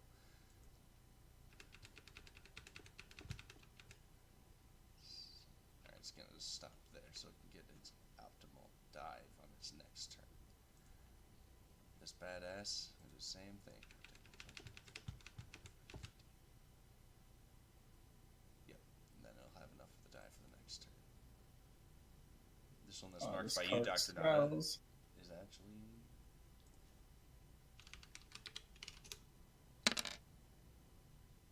Alright, it's coming at you, Dr. Nada. It's coming at me. Mm-hmm. Oh, but you can't use spells because of that guy's there. No. Let's see here. Alright, and with... It gets a dive attack, so it has 30 feet straight towards you. Gets an extra 2d8 to this, so it's gonna gore you. It gets an extra 2d8. Does 17 hit? Probably. Let me look. I think it does. Unless you got some crazy good armor. Yeah, I have 16. Oh man, that's pretty good for a warlock, but it still hits. So you take 7, 8, 9, 10, 11 piercing damage as it dives at you, and you feel the beak like just poke through your armor and get you in a nice fleshy spot, and it's just painful. But you get a chance to react to that before it's your turn. And it is no I longer. do. It's no longer. It's like within your 10 to 5 foot space now.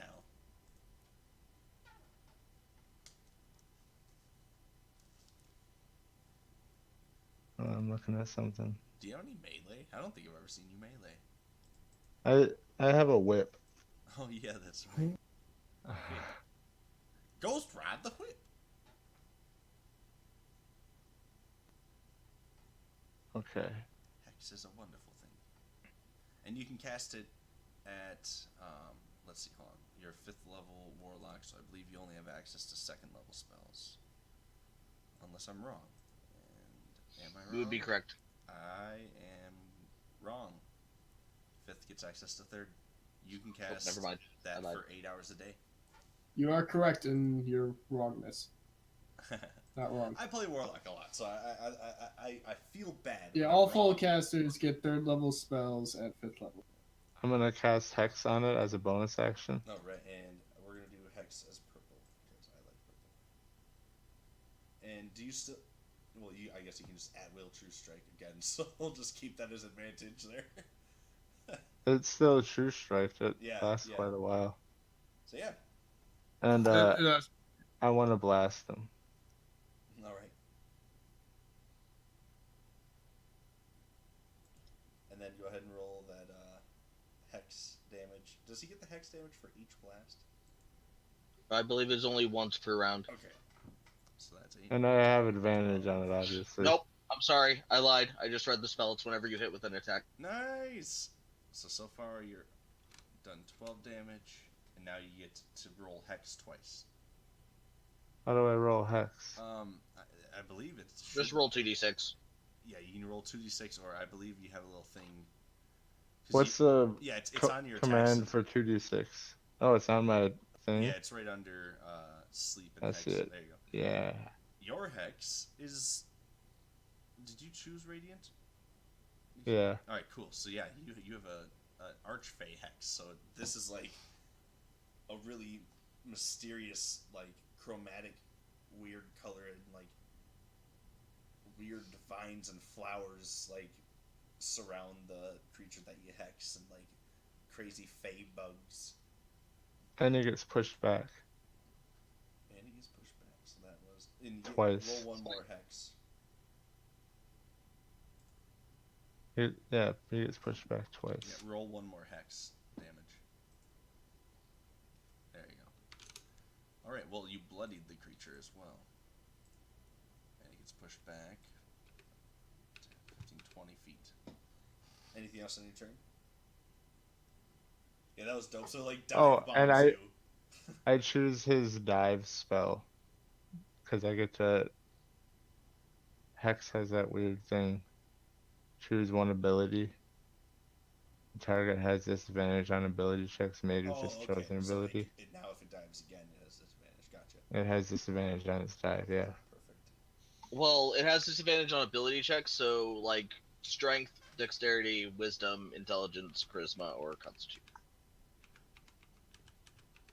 She just spent all of her action running circles around Velithar onto his shoulder. Corwin. Alright, Corwin is not going to sharpshooter this round. Pulls out his bagpipes. No, he's going to pull out his longbow and shoot the prey. That bird, gotcha. Hurt bird. 12 misses. Woof. I'm glad I didn't roll the sharpshooter on that one. Yeah. Any bonus actions yet? Let me look real quick.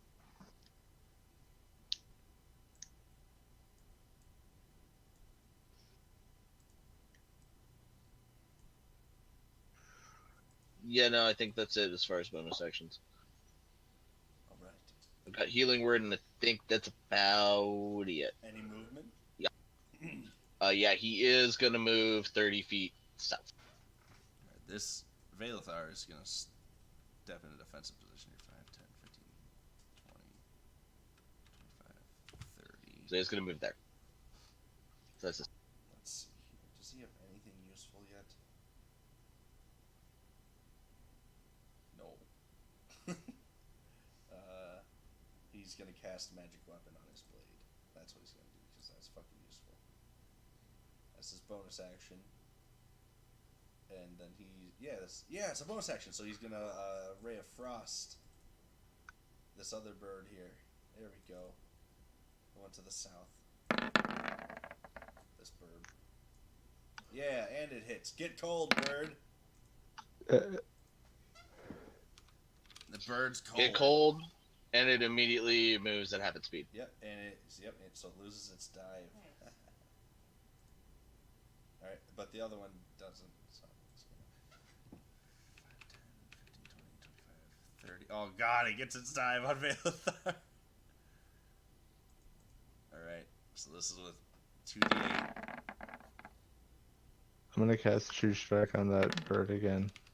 It only lasts for one round. However, Velithar ain't fucking around, and he casts Shield, and the bird goes to dive and just pecks into this magical abjuration that he's holding out in his casting hand. He's got a nice grin on his face and takes none of the damage. Haha! Good job, Velithar, using that reaction. And 2 spell slots. Yeesh. Alright. You know what? Guard, it's your turn. Actually, it's everyone on the northern side's turn. So that's 1, 2, 3, 4, 5, 6 bolts that are going to come flying.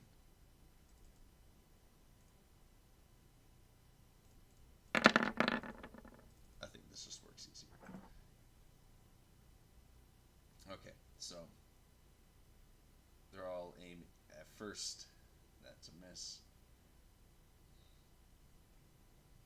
That is a miss. That's a hit at the injured one. Doing 6 plus 4 is 10. Nice. It's almost dead. To which one? The one that you have hexed. Nice. And this 20 is at this one over here, dealing 4. But it still is able to. It's not fucked with its wing spread yet. And that's a miss. Alright. On to Bird turn. Bird Town. Oh, the one that just got fucked up at half its speed. 10, 15,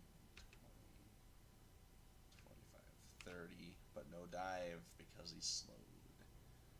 Suck it, nerd. Is there anything for cold? No, there's nothing for cold. We'll use that. It looks kind of cold. Lady Zan. Alright, I'm gonna bolt at the one that was diving at Bailiffar. Zap! You zap it as it's still in the air, like slowly flapping its wings, but like gravity and its wings slowing down aren't working well, so it's starting to lose its traction and fall.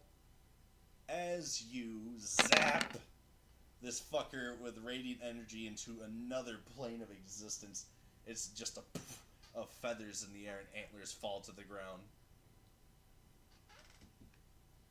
Oh, it's done. Motherfucker's dead. Any movement? Which one did you zap?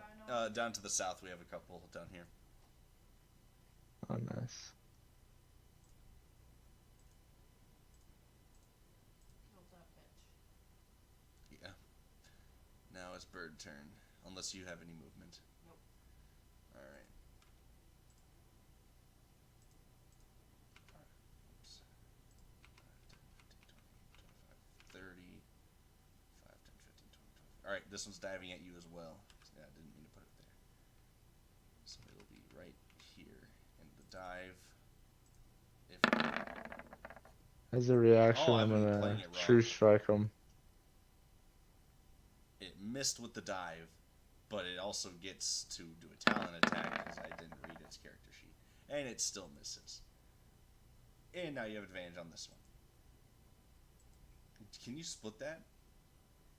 Concentration. I think you can only do it on one at a time. You can do it at will. But... It's up to one round, so at the end of the round, it was going to fail on the first one anyway. Oh, okay, So I think see. it's- I'm a fool. Alright, so Yeah. it's on this one now. Gotcha. I think that's what he was. Perfect. Yep. I like your out of I'm the gonna box blast thinking, kid. Alright, now it's our guards. Lance. In times of chaos like this, what have you ordered them to do? Oh yeah, they're moving the horses. So that's what Yeah, they're they gotta move the whole carts. They're- Oh man. that's what they're doing. They're spreading the carts out, moving the horses. Yeah, Corwin basically shouted, "Circle the wagons," and get the horse and get all the animals in. Alright, and Corwin.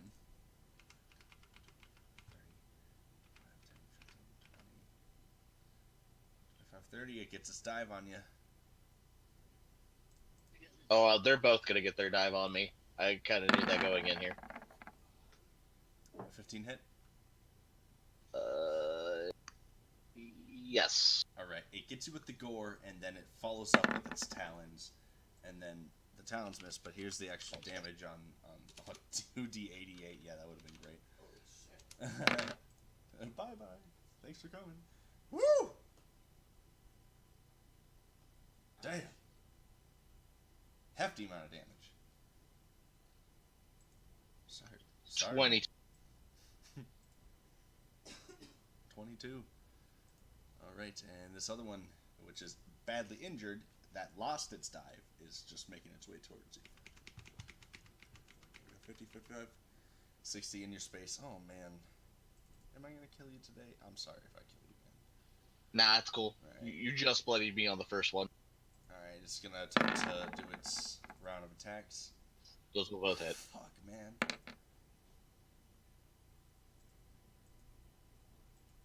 Ugh. Someone help him. Lance. That was 14 total, or does he get the 2d8 as well? Nope, he didn't get the dive because you, someone got it with the net. Oh, You did. You got it with Welcome. the net. Alright, Lance, you're watching, your bard get fucked up. Lady Zan, you need to heal that bard before he dies. I don't think I'll be able to. 30. Oh.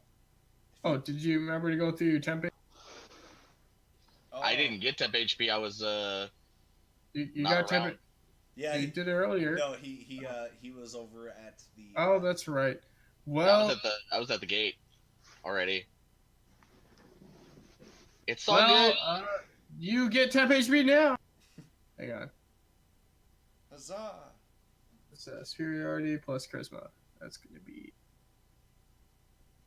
4 plus 2. So that's Huzzah. 6. You get 6 temp. Cool. That is the green section. Yeah. Okay. And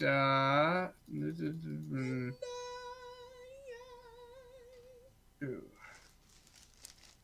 And I can't quite. I can switch to my halberd. I'll do that. There you are.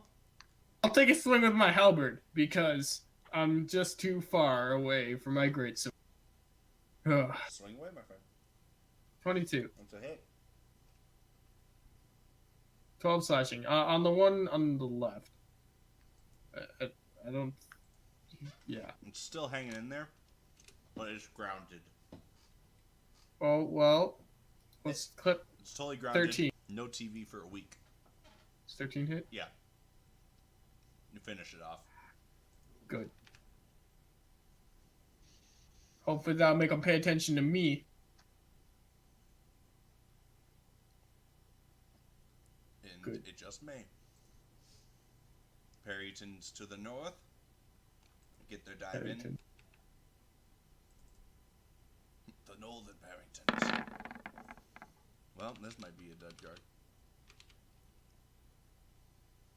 The gore hits. Oh my god. Well, that's a very dead guard.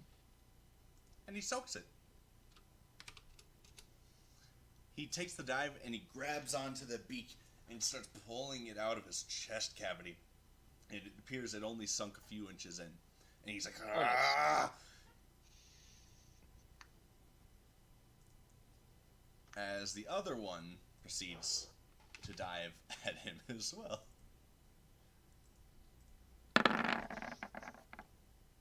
Ow. Oh no. He's totally dead. That's Toad's dead. 16. So the 2d8 also gets doubled. Oh. Oh. 18, 19, 20, 21.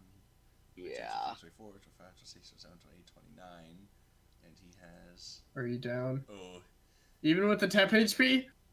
Oh no. This is The guard. This is the Up guard. north. Oh, I don't care about the guard. He's getting like. So just he about. manages to like totally badass take out that other one from his chest, but this other one swoops in and stabs right through his heart. And something happens. Nothing happens. Oh my god, that was brutal. Alright, this one is badly injured. It's going to attempt to fly back in the air 30 feet. And dive 30 feet. At Dr. Nada. It's like kamikaze style. That's a miss. The talons hit though. 8 So damage. that's 8 damage, so make sure you take away from your temp HP first. And then it's your turn. I already lost all my temp HP. Okay. So Well, if we can 35. convince the birds to wait for 10 minutes, I can tell a story. As long as they don't understand us, they won't get the temp HP. Okay, first I'm going to shoot. I have a no Wait, shit button prepared. do I still have my true strike on that one? Oh, guys, we should have been walking through difficult terrain this whole time. But yes. Okay. So from this turn forward, it's all difficult terrain every square. My bad, guys. Or everything's So- mud. Yeah, everything's mud. I'm an idiot. The That's one fine. that just dove me, What- I'm gonna shoot him, Mhm. and it kills him. Hopefully. Oh yeah. Oh yeah. Plus my hex damage. Yeah, he's donezo. Okay, so Nada lifts his hand up and demolishes that bird in the air, and uses his bonus action to cast the hex left over on Yep. him on this other bird, Perfect. averting his gaze to him and pointing his hand at him as the roots from his corpse grab onto his ass. There we go. I gotta click on Yeah, another spell attack. again. Hit. There we And go. you can still take that damage from before. So, oh damn. And then I gotta do the hex damage. So I'll let you take that 13 from before. So roll the hex damage.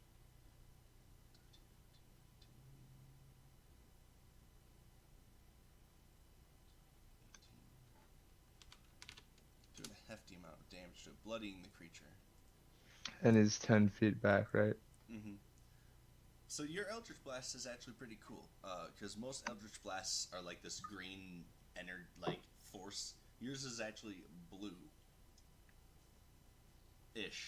like a Kamehameha. Unless you don't, Nice. unless you don't like that.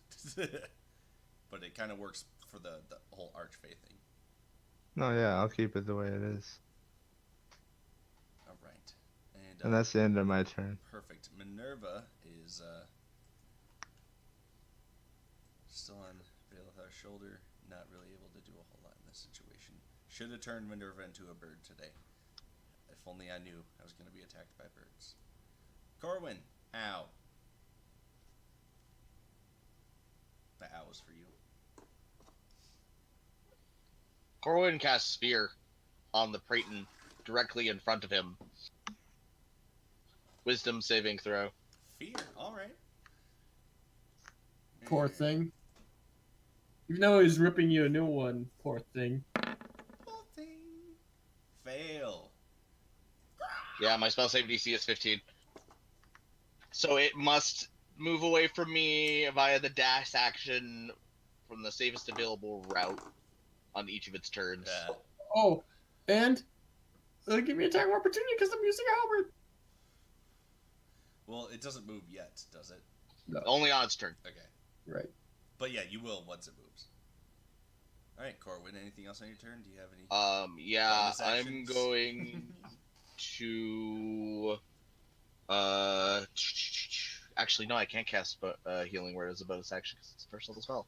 So Isn't no, Isn't fear actually, third? Oh wait, no, you need war. yeah, to cast yeah, I it. said I can't Yeah. because it's a first level. So My bad. no, yeah, that's my turn. I'm not moving. I'm not nothing.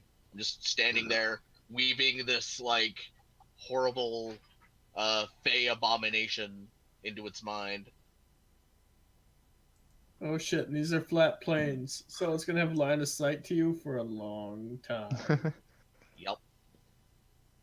Alright, Baelithar is going to finally. Nope, that's still in the air. Damn it. Fucking zap. Nice. Well, he got a good. Yeah, it was a good zap. He's sad because he cast magic weapon, but he's just zapping his whole way. Oh well. That Speed reduce. that takes care of that burb. Oh wait. Icicle, No, I'm drop, I'm, shatter. I'm bad at math. That doesn't kill it. Oh. I was like, that's 33. No, it's not. That's 24. It's still alive, but it's looking very frozen, and it dropped to the ground, and it's gonna take 6 falling damage. And now it shatters and is dead. Congratulations, Baelithar. Thank you. All right, Northern team is going to do their folly, except only that one's dead. Oh, he's way dead. Oh, he's so dead. So one melee attack here. It's times like this that makes me miss tabletop, though.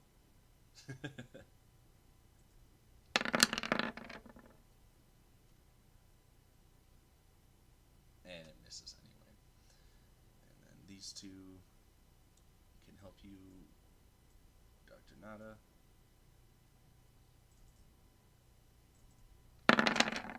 Oh, they both get 2, actually.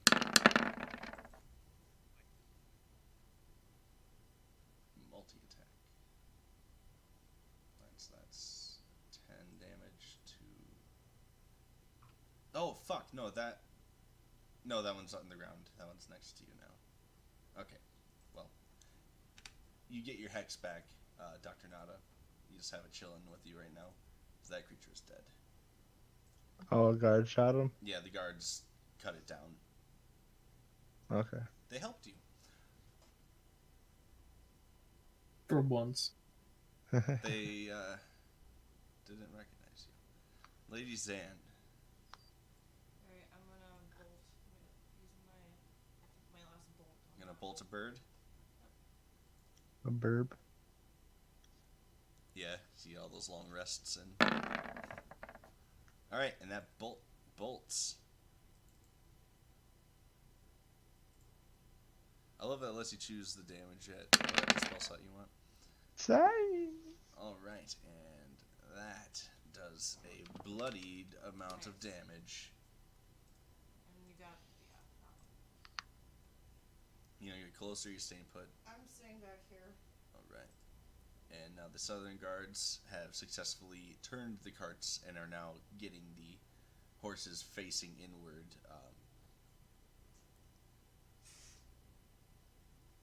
And now it's Luke Perry's turn. Oh man. Okay. Alright. You know what? That's right. Aggro shifted to Lance. He can't attack, he has to run. Ah, yeah, that's right. It's this one. Dashes away from me. He Broken. has to dash away from Yep. me. Safest available route. Alright. Attack of opportunity. Kill him. For 2 of you. Yep. And it would be that way, but right now it's... Yeah, Corwin's actually gonna pull his rapier out and... The halberd hits. Go ahead and roll the rapier. So 14 damage. Oh, was it a that crit? hit. I didn't have advantage. Oh, I don't think. Uh, Just 7. yep, you're right. Sorry. That hits. So minus 7 anyways. Hey. Lance, it is now your turn. Oh, he still moves. Oh. he still has to move his full speed. I'm not Greg. Yeah, I'm not. He's out. Dash. Yeah, so he moves, his full speed, and then dashes. Yeah. Wow, I've never seen a bird move so fast. You are out of here. Okay, I think all that's, the enemies. That's all the birds to the south. There's just 2 over there by the guards. All right. Well, all of our problems are taken care of. Dr. Nada's on that side. Oh, would you like, do I? All right, Dr. Nana. Fuck. Dr. Nana, get over here. I don't want to protect. I'm not. Burbs. Oh, Dr. Nada, you watched while the Parringtons were attacking as Vigor. Oh, that's right.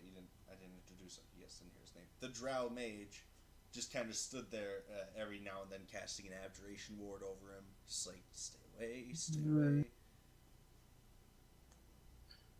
Just being cowardly. Self-preservingly, yeah. Lance, any movement? Let's see. Carwin, are you okay? Do I have a healing potion? I'm fine. Worry about everybody else. Actually, are you sure? I have 20 healing potions. Do you want one? I'll take What? one, but worry about me What? later. I bought a crate of them, remember? Oh! Alright. I just had this crate on my back. filled with healing potions. Well, I mean, that's a lot of healing potions. All right, yeah. Carry on. You gave us a shit ton of gold. That's better. We were there. All right, so I just hand you a healing potion. Then it's like you got that, and then I'm gonna. 5, 10, 15, 20, 25, 30. I'm gonna watch. And like, these guards will figure it out. If they get towards Dr. Nada, I'll attack. All right. That's it for my turn. So your turn passes, and this bird flies 30 feet up in the air and dives again at this guy. Oh, that poor guard is getting eviscerated. And it hits with both. Oh boy. As he also suffers a fatal heart wound. I'm gonna true strike this guy. Alright. Got him. Next one flies up, flies overhead, and it's going to want to between those three. Oh my god.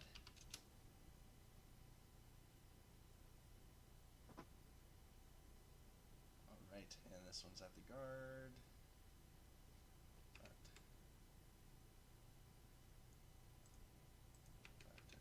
20, and it has enough to do its dive. Oh my god. First one hits, gets the extra At least damage. the talents didn't help. At least the talents didn't hit. Yeah. Oh man, this guy lucked out. Oof. He was able to grab the beak and not suffer as much of the piercing damage. Dr. Nada, you heard the sound of death come from behind you, and then you heard this guy sound terrified, letting out shrieks. I'm gonna move so I have everything in sight. And then I will put Hex on. And if you're walking around the ground, remember everything is half movement because it's difficult terrain. Is it difficult terrain? Yes, Where? everywhere. Everywhere? It's mud right now because it's raining and you guys are in the field. Oh, well, I It's- didn't know that. I said it, but it's okay because I realized late as well. So, as of next round for you, do half movement. Don't worry about it. Dr. Nada. Alright, I want to Hex this guy. Get in the hex. What the Hex? Exactly. Oh man, that's right. I gotta move the fucking. You're up. I gotta move you to the front layer. There you go. That's a heat. Do that heat damage. It might be everything you need. It's not, but it's almost as it is. More than bloodied. Alright. The Alright, then I creature guess I'll is grounded. No TV. I'll hit him. I'll hit him one more time. Oh yeah, that's right. It blew him back 10 feet. And that one does it. Puffing into a Fey-like radiant puff of force damage. Yeah, done good. Fucking like a pup. As Minerva is very unhappy for the moments she spent in the mud, and is now leaving all of her muddy footprints all over Valathar's nice white dragon scales. Corwin.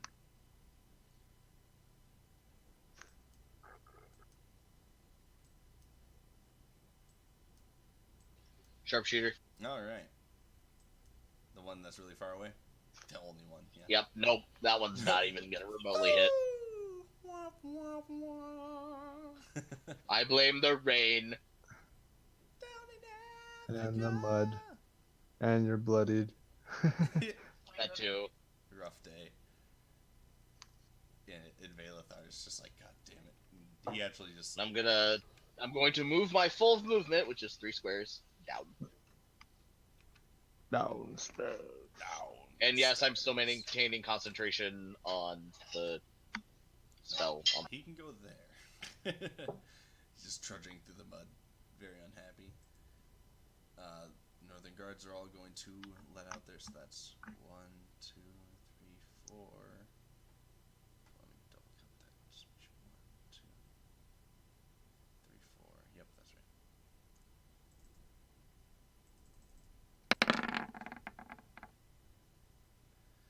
Hit, miss, miss, miss. So 7 damage. Oh damn, this is the first time this thing's getting damage. Lady Zan, it is now your turn. Everything is mud. And there's one more Steve Perry. Alright, I'm gonna bolt him to my last second level. Do it. God, it works. Hope to Shantia, it works. Sorry. Lost my ball. when people hear someone say, I hope to God, they'll be like, which one?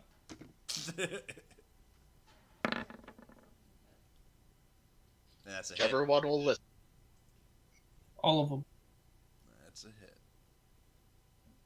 Ooh, It was like, you know, you second. hit reply all. There we go. 24. 22. 22. I'm great at math. Almost killing it. Man, Putting it at a very low state of bloody, knocking it out of the air, causing it to drop 3d6, 30 feet. And just as it hits the ground, you hear as the wings kind of lie flat, spread out, spread eagle style. Yeah. As the threat comes to pass, you guys find yourself covered in mud, in the rain, just getting ready to set out for the day. Boy, I sure hope today's going to be a good day. It's just beginning. Corwin is going to use that health potion now. So it has been... Alright, so let's see. It was the 19th. I'm also gonna tell Corwin and everybody else a story. 2021. I'm so good at stories. 24, 25, 26, 27 now. It will be... And, you know, shoring up your reserve. Everybody gets 8 temp HP. I'm assuming that was a common health potion, Lance. Yeah. Just regular. Yeah, so, well... I could afford the bigger ones, but it was just a better deal to get less. Excellent. And so with that, now you guys have progressed to 27 Elliot. So it's been about a 10-day now. Just about a 10-day. Ooh, a whole 5 hit points from that.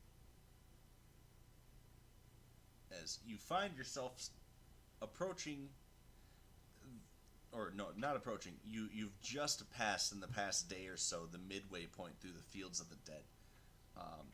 You've had a few encounters with some skeletons and some spooky specters, easily put down by your party. No one else was lost in the time. Your guards leveled up. You guys did not level up. Yeah. Everyone else kind of got a lot of experience out of that. We killed the dragon. There appears to have been some slight bonding between the divided caravan. I don't like that. Within the past few days. Back, Dr. Nada, get back here. And, well, just, you know, with the battle going well, even though they lost a couple of their guys, you know, I'm sure Lady Zan read their funeral rites. Ooh, actually, I forgot.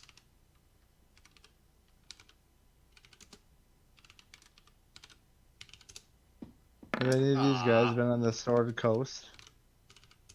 Hold on. Nah, just the coast sword.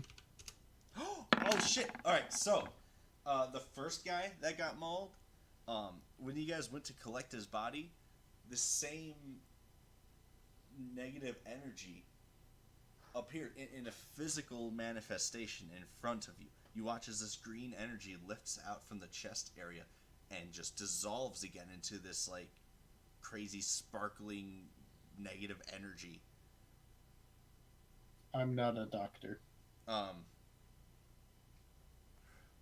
Bards are kind of like doctors. What do you think? You can make a medicine check, but let's. I'm a doctor.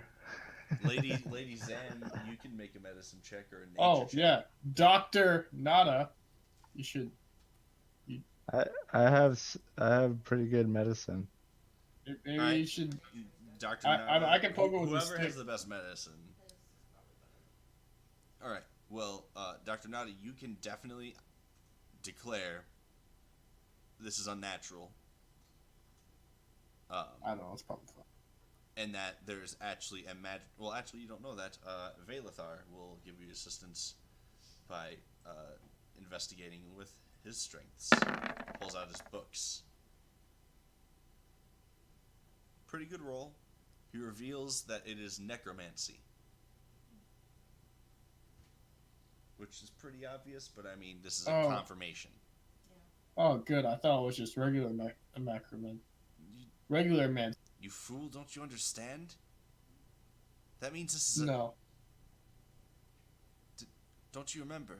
Back in the gate. The commoners on What the about the ground? gate? Yeah. The same thing happened to them. How can you link the two? Because it's green, ghoulish ghost How do you energy. know? That could be anything. I think you might be in denial, my friend, but I'll let you to your piece. I mean, the fighter does have a point. Correlation does not necessarily equal causation, good sir. I will admit, this is Next thing you're gonna tell me the planet's not flat. the planet is definitely not flat, and I have It's flat. Look. I have books to prove it. And listen, besides Actually, I have to agree with the wizard on this one. The planet is definitely a cube. Okay, I suppose it could be a cube. I Plus- am a graduate of the first class of the arcane swordsman of. What does the swordsman descent. know about the planet? Believe me, although we trained in swords, I promise you 90% of the time, my head was in a book. The world is round. This is necromancy. Round. This is unnatural. That much I can confirm for you. I want to see proof. We'd have to go to Candlekeep. I don't carry all the books. I just have books on things that interest me and things I can purchase online. And a book can't prove it anyway. Listen, you don't, I don't believe need you. to see my books. Here, roll charisma. Just stay away from my books. And what am I rolling charisma for? To convince me. All right, are you convinced? No. Well, what more do you want from me? You're stupid. My intelligence. You know what? He walks away. High five the bard. Cora will return the high five. He's literally just taking the piss out of Valentir at this point. Yeah, he's a DMPC. Plenty of fun. Valthar stomps through the mud, talking about simpletons and fools and idiots. Wait. Preferring the company of his cat anyway. Goes to the back of the What caravan. if we used like a shield and then tied a rope from the shield to the cart and just sat in it while it went along? Oh boy. So. Is the shield big enough? I don't know. If it were a tower shield, I think you could pull it off. No access to one of those anytime soon. As you Oh, spend wait, the next part of the week trudging through the fields of the dead. And that's where I don't even have a shield, so. Yeah. So next time, I'll have it a little more cut out, so that way we're not doing a roll per hex every single time. I'll have it adjusted, so it'll make the travel a little less tedious. How's that sound? Sounds good. Sounds good. Works for me. But yeah, so you guys didn't die, and you've made it. So about 10 days. So it is now 27 Eliant, and it is still continuously raining. It's been raining for a week, and it's just really muddy. So you haven't been able to go as far. You know, maybe it was just the hill giants that was making things. Once you get out of the fields of the dead, you should be able to pick up the speed again. But you guys do know, in anticipation, the nearest crossing is a natural land bridge that goes over the winding water river that cuts through what's known as the Troll Claws. So you guys will have to pass a bridge near the Troll Claws next time. Is Oh. it a troll bridge? Is it a troll bridge? I don't know. You gotta pay the troll tax. Gotta pay the troll toll. Yeah. So next time we will hopefully get out of the mud and make more progress. The road that is mapped begins shortly before Dragonspear Castle. So until you reach near the forested areas of the Highmoor and the Trollbark Forest, you guys are basically trudging through some bullshit. Oh, yeah, Corwin's just been continuing his campaign of harassing that one particular noble. And he's actually had enough of this, and he's just like, no! I am done with those bagpipes! And he takes a pin and attempts to puncture a hole in the bag. Ooh. But Do you know mending? he is a talentless hack, so he has no modifiers, so 13. Put word circles around it. What's your AC? Is he able to? My AC is 14. Then he misses. He's not trying to fight you, per se. Like, he's not, like, violent towards you. He just really hates that bagpipe. And after he misses, he stomps on the ground. And he's like, that is it! I have had enough of your bagpipes. I don't know why you do this to me every morning, but you need to go play them somewhere else. I very, very calmly suggest to him that maybe the bagpipes will stop if he takes better care of his animals. Ooh. As you watch as the drow Oh shit. looks at you,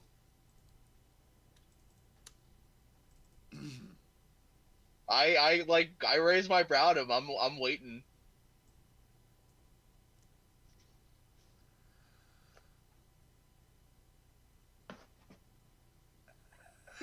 What are you looking at, cave elf? as he averts his gaze. I don't know what you mean. I take perfectly good care of my horses. Does he do the charisma save? I was about to say he needs to do his shit! wisdom Yeah, that's save. right. God Yeah, damn it. I literally cast a gush. I just didn't have a sheet up. Oh, he's actually good at charisma. Oh yeah, he it doesn't even work. Oh my god. Yeah, he nose up. I take perfectly good care of my horses. They're all Bullshit. wool-winning braids. I've seen nags better than your horses. Well, that's poppycock, sir. My horses No. happen to be top notch. As you watch as the drow rolls his eyes and snaps his finger, and he casts minor illusion, makes the horses look a little less beaten. Corin's just gonna roll his eyes and go, right. Well, the next time one of them goes lame, just remember, beat them less. And then he's gonna just walk away. Nice. He stands there tongue-tied, like, well, you just mind your own business there, sir. And goes back to the reins. Whip. The bagpipes will continue. As the bagpipes. Oh, Corwin's got other ideas. He's actually like breaking his time up between tormenting this poor bastard and That's flirting awesome. on the green and flirting with the green lady. and you know she's pretty like taken swoonish style, because most of the humans at least have been kind of like off put by her, because there's a lot of racist humans out there. They're outnumbered. Well, it's even better because Corwin's like basically taken to calling her the Emerald Lady and like Ooh, complimenting her on her skin tone. she likes that. She likes the Emerald Lady. She giggles, blushes, and the skin looks like a more pale green under her cheeks. Still green though. Still green. Oh, Corwin doesn't care. She's very shy though. It's gonna take a little bit to break down those walls. Oh, he's fine. He's playing the long game. He's just like he's riding. He's like riding with her, like playing ballads, writing ballads. The first few days have probably been light drinking, as Ben has been unwilling to open the fine wines while in such a musky, dirty area. He believes the wind will taint it, so it's just ale right now. Charging 4 silver a cup, and also this guy's still not said a word to anyone at all. Well, maybe he's in mute. I don't want to be rude. He looks over to you as you're talking about him, just stares at you, doesn't say a word. I'm gonna stare at him right back. Just Fact. staring contest begins. Staring contest. All right, I believe this is a Constitution saving throw. That sounds like Constitution. All right, and he attempts not to blink. I keep trying to end the session.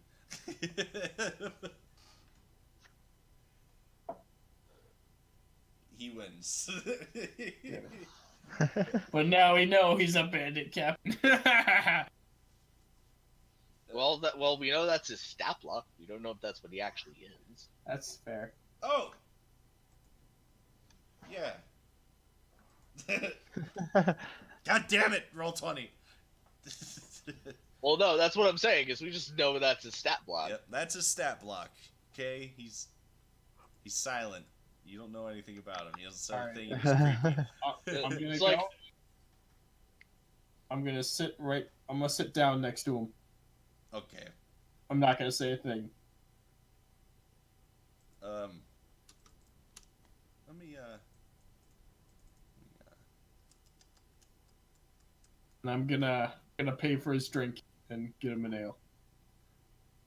when you seat next to him, you hear the sound of like the sound of chains scraping on stone coming from behind you. As he looks at you and he stares at you, unblinking, just stares with his brow fixed in a very angry looking manner. You. I like you. Still hasn't said a word. And I'm gonna pass him on an ale. He does not accept it. Well, it's gonna sit there right in front of him, and I've already paid for it. It falls off the wagon into the mud. He doesn't flinch or blink. Well, I mean, he does blink eventually, but like very All right. far. Then I'm gonna tell him my whole life story. I was gonna sit next to him and talk and talk. He's like, I like you. You listen well. He just sits there, says nothing, and looks forward as the carts carry on. As he gains 10 hit points. Corwin hears none of that. Yeah, let's see. I don't know. Valethar well- might want you to shut up so he can read. Does Valethar hear any of this shit? Well, I'm not exactly trying to hide, so No. Oh, Vay doesn't even know. Yeah, so, like, I know you're trying to end the session. I'm just trying to, like, It's okay. kind of get through some stuff that we would do normally if we'd keep going. But yeah, like, in between the tormenting and the flirting, he's also kind of, like, drifting around, sharing rumors, getting new rumors, just kind of becoming that social butterfly rumor mill that all bards are. Mm-hmm. Oh, So, like, if anyone has, like, interesting you heard some gossip. You overheard some of them talking about recognizing Lance, and Valethar. Which ones in particular do I remember? It was Whoever. you. Oh man, I totally forgot to have the scouts act. Wow, you guys have scouts, by the way. There's 2 scouts at the front of the party that are supposed to go out and scout around, but didn't because I did. They've been doing a really great job at that. I did a terrible job this session. So this is Knocking like the rust off. It's all good. one like half-star session here. My bad, guys. But it was a couple of the guards, actually all four of the guards that look like this guy. You could hear So them. those four Yeah, recognize them. those four kind of sit off on their own at night when they're camping, away from Vicar the Drow, who sits with the nobles and the merchants and whatnot. Corwin spends a night or two once they like say that they recognize Yeah, him. yeah, because those four will like go wanting to drink, so they'll come to your guys' side to get to the liquor and whatnot. So he's like kind of like pumping them for information, but like being really sly about it. Like, oh, you've seen them before? Where?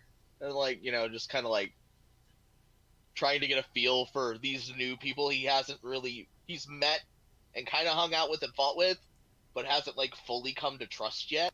Yeah, but it's been about a week and so everyone's kind of at that point like, well, we're in it for another month and a half at least, so may as well start to enjoy the time. Maybe some of them have that mindset. It's however very limited conversation whenever you come around.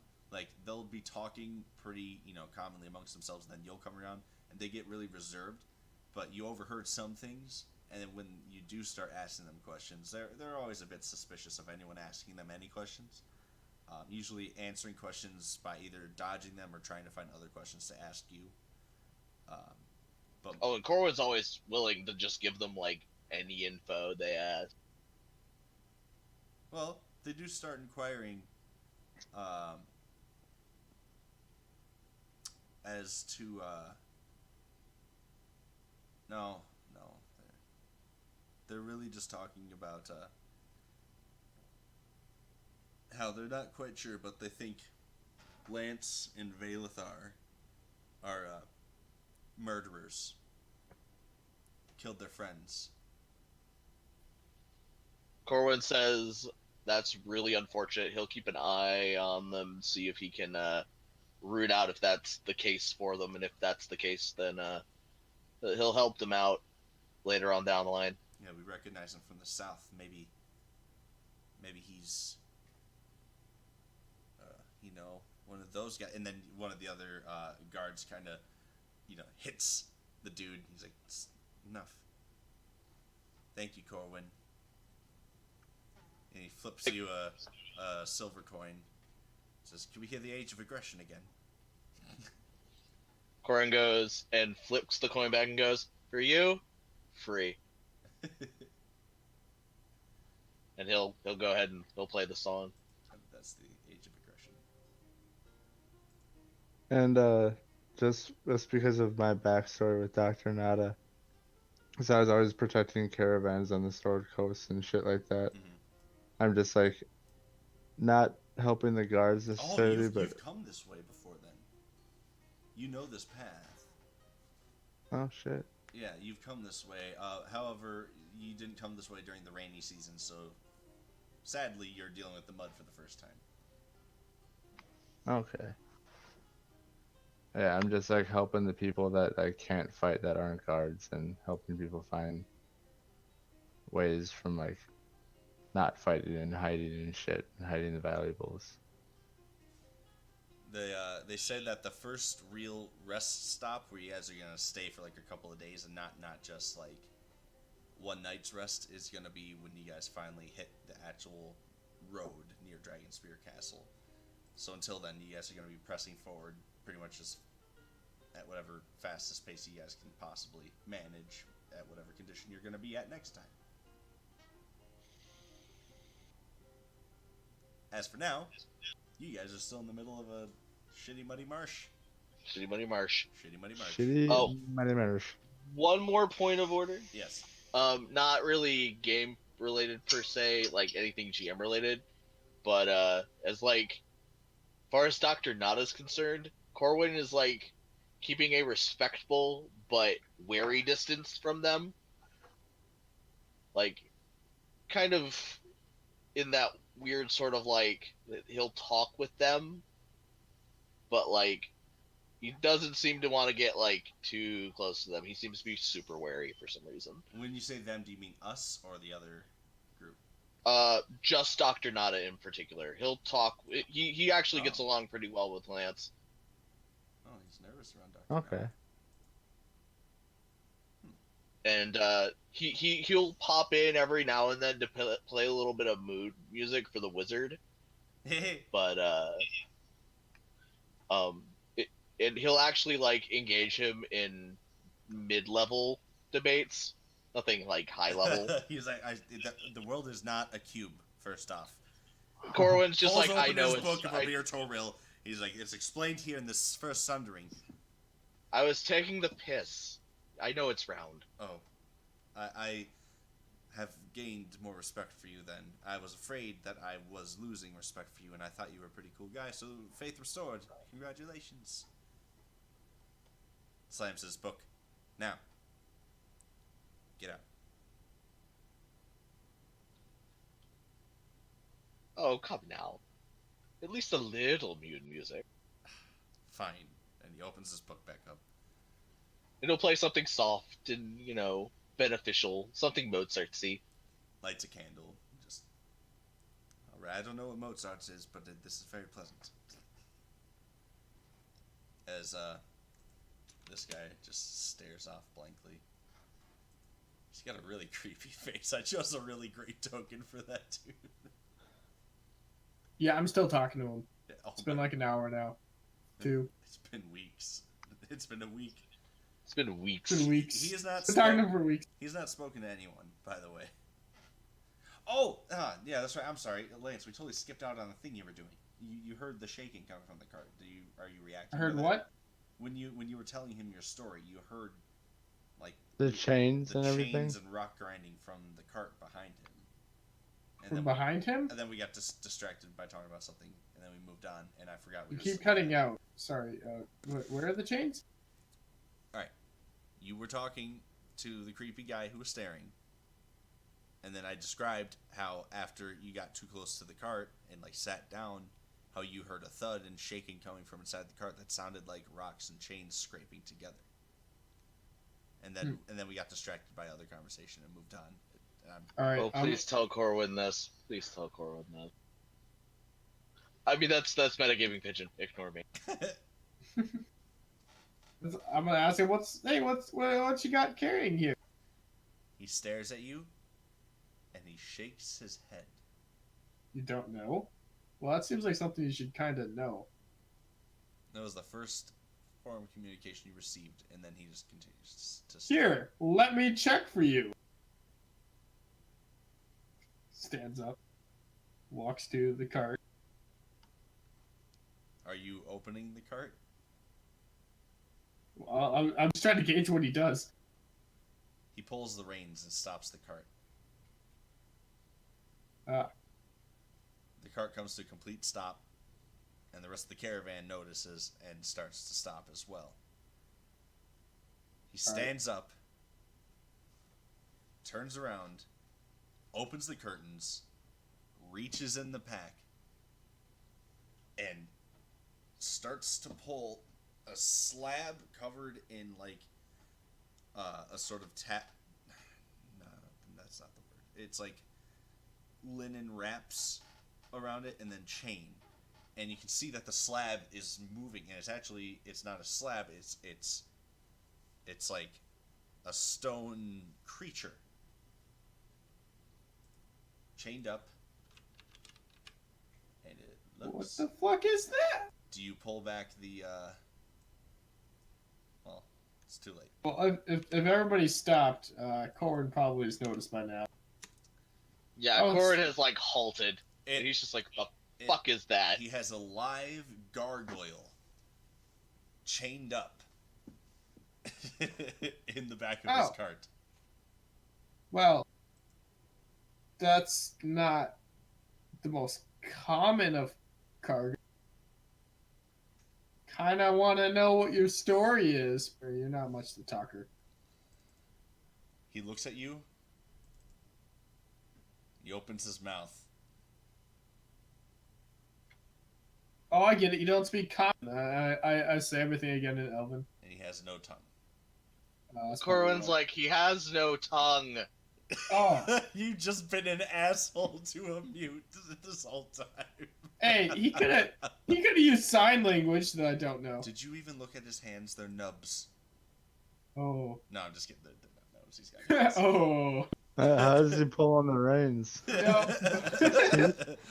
He's got 2 mage Hands hands. are the reins. Ah! Down in Africa. That's twice I made that joke and it wasn't. Well, he is a friend of your friend here. You know, it's Yeah, he starts to push the slab back. You don't have any arcana, but there's a little shimmer to the chains. I have history. If that's worth anything. It's being handled currently. Fuck. Oh. You however are aware that gargoyles are pretty nasty creatures, pretty difficult to fight. Wow, you can't just judge an entire race of creatures being nasty. I DM. don't know if a gargoyle is technically a race.